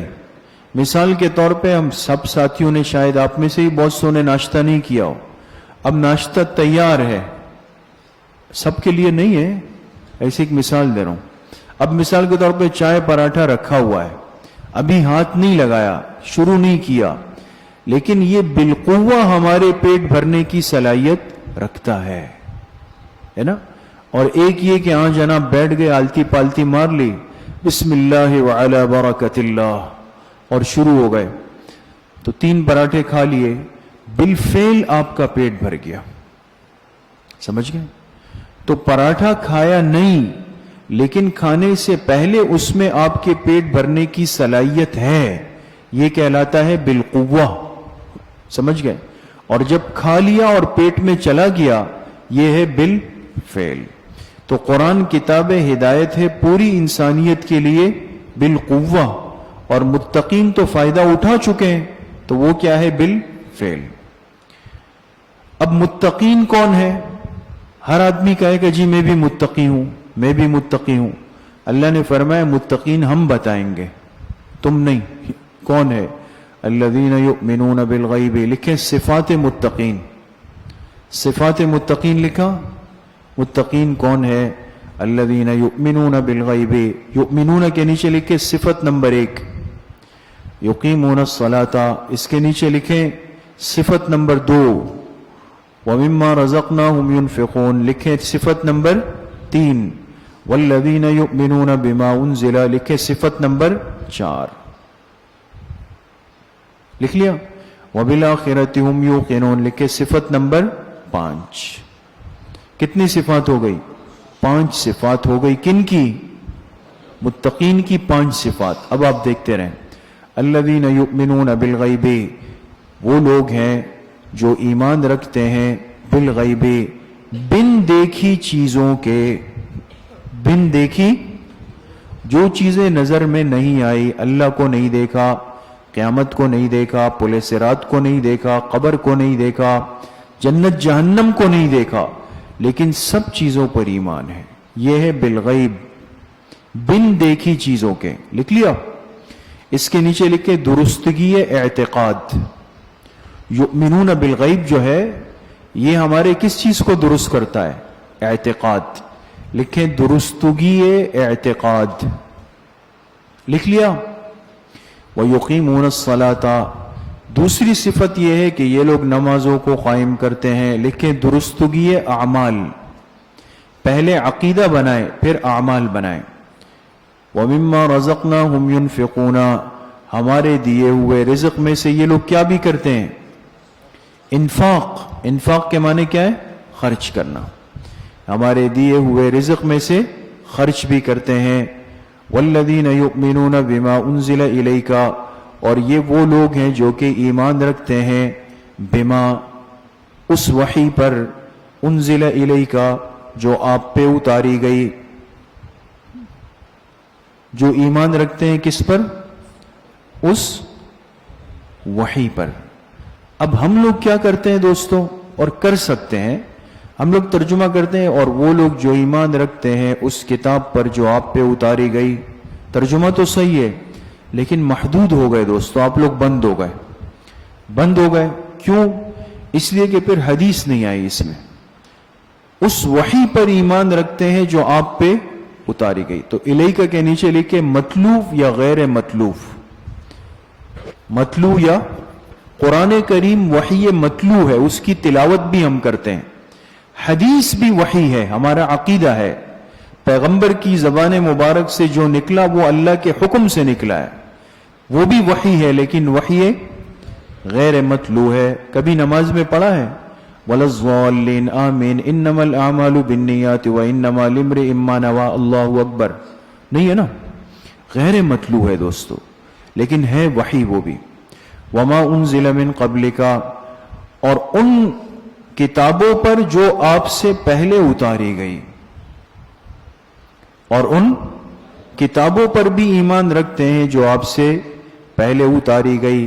ما انزل کے نیچے لکھے ایمانا اجمالا و تبعا. ایمانا اجمالا و تبعا. سابقہ کتابوں پر دوستو ہمارا ایمان ہے، تورات پہ، زبور پہ، انجیل پر، لیکن تفصیلی نہیں ہے بلکہ کیا ہے؟ اجمالی. ہم اس کو اللہ کی کتاب مانتے ہیں، برحق مانتے ہیں، سچی کتاب مانتے ہیں. باقی تورات میں تھا کیا، زبور میں تھا کیا، انجیل میں تھا کیا، ہم اس کے مکلف نہیں ہیں. یعنی تفصیل کے مکلف نہیں ہے، لیکن اجمالی اور طبعی ایمان کے کیا ہے؟ مکلف. یہ طبعی تا کے ساتھ ہے، تا نہیں. سمجھ گئے؟ من قبل کا. اچھا، من قبل کا کسے؟ آپ علیہ السلام کی ختم نبوت بھی ثابت ہوئی، اس بات ختم نبوت ہے. اگر بالفرض والمحال آپ کے بعد کسی نے آنا ہوتا تو ہوتا ما انزل من قبلک ومن بعدک. سمجھ میں آ گئے؟ یہ اس بات ختم نبوت بھی ہے. من قبلک نے واضح کر دیا کہ جس نے آنا تھا اور جن کتابوں نے آنا تھا وہ من قبلک ہے، وہ سب کیا ہے؟ آپ سے پہلے.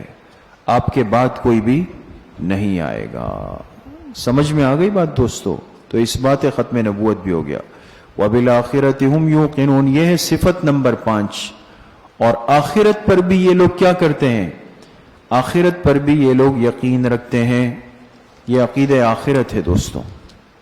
اولئک علی ھدی من ربہم. لکھے متقین کا انجام دنیاوی. متقین کا انجام دنیا میں متقین کو کیا ملا؟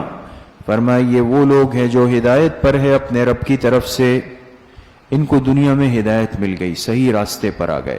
وَأُولَئِكَ هُمُ الْمُفْلِحُونَ. لکھے انجام اخروی، آخرت کا کیا فائدہ ملا؟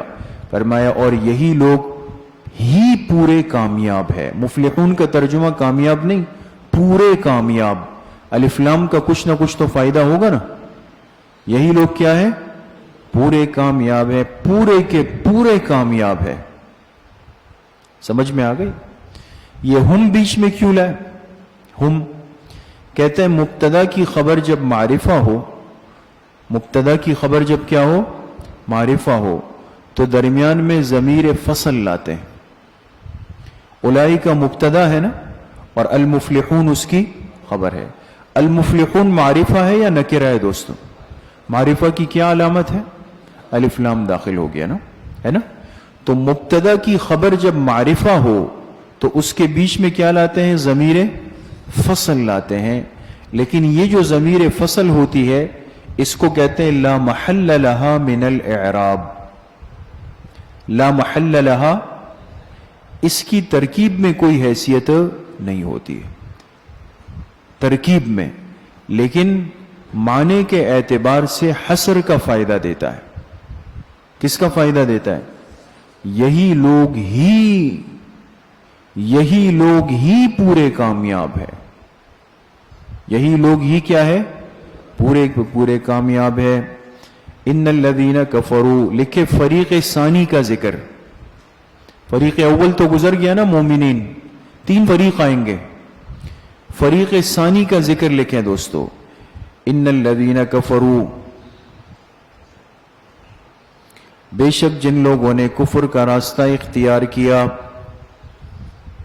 جن لوگوں نے کفر کا راستہ اختیار کیا. الذین کے نیچے لکھیں یا حاشیے پر لکھیں موصول برائے عہدیت. موصول برائے, یہ بہت بڑے اشکال کا جواب ہے دوستو. الذین اس میں موصول ہے نا, موصول. یہ موصول برائے کیا ہے؟ عہدیت. آپ نے پڑھا ہے ایک ہوتا ہے عہد ذہنی, ایک ہوتا ہے عہد خارجی, ہے نا. اب آپ کو سمجھاتا ہوں کہ موصول برائے عہدیت کا کیا مطلب ہے. پہلے ترجمہ دیکھیں. بے شک جن لوگوں نے کفر کا راستہ اختیار کیا, سواء علیہم, برابر ہے ان کے حق میں, انذرتہم ام لم تنذرہم, چاہے آپ ان کو ڈرائیں یا چاہے آپ ان کو نہ ڈرائیں. لا یؤمنون, وہ لوگ ایمان نہیں لائیں گے. وہ لوگ ایمان. اب اس آیت سے تو کیا پتہ چلا کہ کافر کو جتنا بھی ترغیب و ترہیب کیا جائے وہ ایمان.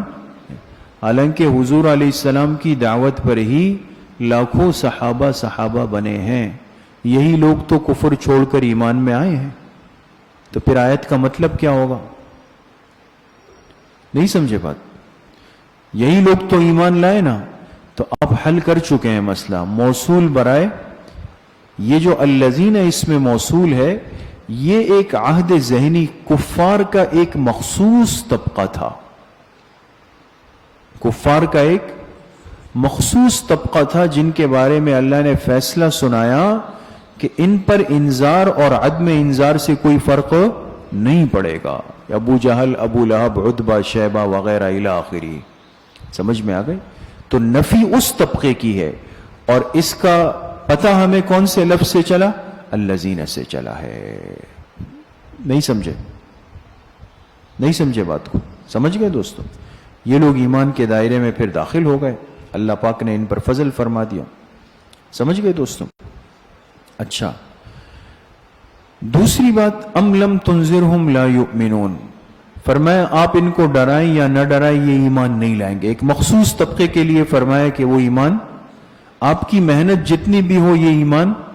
یہ نفی مختار کل ہے دوستو, نفی مختار کل. اس لیے کہ اہل بدعت کا عقیدہ ہے, اہل بدعت کا, کہ پیغمبر علیہ السلام کیا ہے؟ مختار. یہ لفظ کبھی سنا ہے؟ پہلے سنا ہے نا. مختار کل کا مطلب ہے کہ کلی اختیار رکھتے ہیں, جو چاہے کر سکتے ہیں. تو سوال یہ کہ جو چاہے کر سکتے ہیں تو لا یؤمنون کیوں ہے؟ سمجھ میں آ گئی نا بات؟ تو اس کو کیا کہیں گے؟ نفی مختار کل. ختم اللہ علی قلوبہم وعلی سمعہم وعلی ابصارہم غشاوہ. لکھے علت عدم ایمان, علت عدم ایمان. سوال یہ ہے کہ اللہ ان سے اتنا ناراض کیوں ہو گئے کہ فرمایا کچھ بھی ہو جائے پیغمبر جتنی بھی محنت کر لے ایمان نہیں لا سکیں گے. ان کے ایمان سے محرومی کی علت, وجہ کیا ہے؟ کچھ تو سبب ہے. فرمایا سبب یہ ہے کہ اللہ نے مہر لگا دی ان کے دلوں پر. کیا لگا دی؟ مہر جانتے ہیں نا, سٹیمپ. اللہ نے مہر لگائی ان کے دلوں پر، وعلی سمعہم، ان کے کانوں پر بھی مہر لگ گئی. یہاں سٹاپ کریں گے، رک جائیں گے، آگے الگ ہے. وعلی ابصارہم غشاوہ، اور ان کی آنکھوں پہ پردہ ہے. ان کی آنکھوں پہ مہر دو اعضاء پہ لگی، دل پر، کان پر. آنکھوں پہ مہر کا نہیں فرمایا، آنکھوں پہ کیا فرمایا؟ پردہ فرما دیا. سمجھ میں آ گئی؟ آنکھوں پر پردہ ہے اور دل اور کانوں پر کیا ہے؟ مہر ہے. سمجھ میں آ گئی؟ وجہ کیا ہے؟ وجہ یہ ہے کہ آنکھوں پہ اگر پردہ آ جائے تو پھر کچھ بھی نظر نہیں آئے گا، جبکہ دل اور کانوں پہ پردہ آ جائے تو نظر تو آئے گا. نہیں سمجھے بات؟ نظر تو پھر بھی آئے گا نا، آنکھیں تو کام کرے گی نا. بھئی آپ نے کان لپیٹ لیے، سردی لگ رہی ہے، مفلر باندھ لیا، تو آنکھیں کام کر رہی ہے نہیں کر رہی ہے نا؟ تو ان دو اعضاء کے لیے ختم مناسب تھا مہر لگنا، اور آنکھوں کے لیے غشاوہ مناسب تھا. وَلَهُمْ عَذَابٌ عَظِيمٌ، لکھے انجام اخروی، اور ان کے لیے بہت بڑا عذاب ہے. ان کے لیے کیا ہے؟ بہت بڑا عذاب ہے. اب ایک آخری اشکال یہ ہے کہ ان کافروں کے 3 اعضاء ذکر ہوئے، دل، کان اور آنکھیں، ہے نا؟ 3، 2 پر مہر لگی، 1 پہ پردہ ہے. قلوب جمع آیا، ابصار جمع آیا، سمع مفرد آیا. ایسا ہی ہے نا؟ قلوب کو جمع لائے، ابصار جمع لائے، سمع مفرد لائے، اسماع نہیں فرمائے. کوئی بتا سکتا؟ ایک جواب تو آپ کے جو مفسر ہے امام بیضاوی رحمت اللہ علیہ نے دیا. انہوں نے تو سیدھی سی بات حل کر دی، کہا کہ سمع بھی مصدر ہے، اور مصدر جو ہے وہ واحد تثنیہ جمع میں سب اعتبار سے کیا ہے؟ برابر ہے. المصدر کالمخنث لا یذکر ولا یؤنث ولا یثنى ولا یجمع. پڑھا ہے نا؟ تو مصدر تو برابر ہے بھائی، ہر جگہ چلے گا. تو مصدر میں تو جمع آ گیا. ایک جواب تو انہوں نے یہ دیا. دوسرا تحقیقی جواب ہمارے مفسرین نے یہ دیا ہے کہ جسم کے اعضاء میں دل وہ عضو ہے جس میں بیک وقت سینکڑوں ہزاروں خیالات آتے ہیں، ہے نا؟ آپ یہاں بیٹھے ہوئے، ناشتے کی بھی فکر ہے، چھٹی کی بھی فکر ہے، گھر کی بھی فکر ہے، رات کی دعوت کی بھی فکر ہے نا؟ بہت ساری چیزیں، فکر، دل میں خیالات آ رہے ہیں. آنکھیں جو ہے بیک وقت بہت ساری چیزوں، آپ لوگ مجھے بھی دیکھ رہے ہیں، پنکھے بھی دیکھ رہے ہیں، پروجیکٹر بھی دیکھ رہے ہیں، باہر کوئی مہمان گزرے گا وہ بھی دیکھ رہے ہیں. بیک وقت آنکھیں بہت ساری. لیکن کان ایسی چیز ہے نا کہ جو ایک وقت میں ایک چیز سن سکتی ہے. اب یا تو آپ دورہ تفسیر سن رہے ہیں، یا برابر کے ہال میں اگر خدا نخواستہ گانے بجنا شروع ہوئے، دونوں کو بیک وقت نہیں سن سکیں گے دوستو. یا اس کے لیے فارغ ہوں یا اس کے لیے فارغ ہوں. معلوم ہوا کہ کان کا عضو ایک وقت میں ایک کام کر سکتا ہے، اس کو مفرد لائے. دل اور آنکھ ایک وقت میں بہت سارے کام کر سکتے ہیں، اس کو جمع لے آئے. وآخر دعوانا ان الحمد للہ رب العالمین.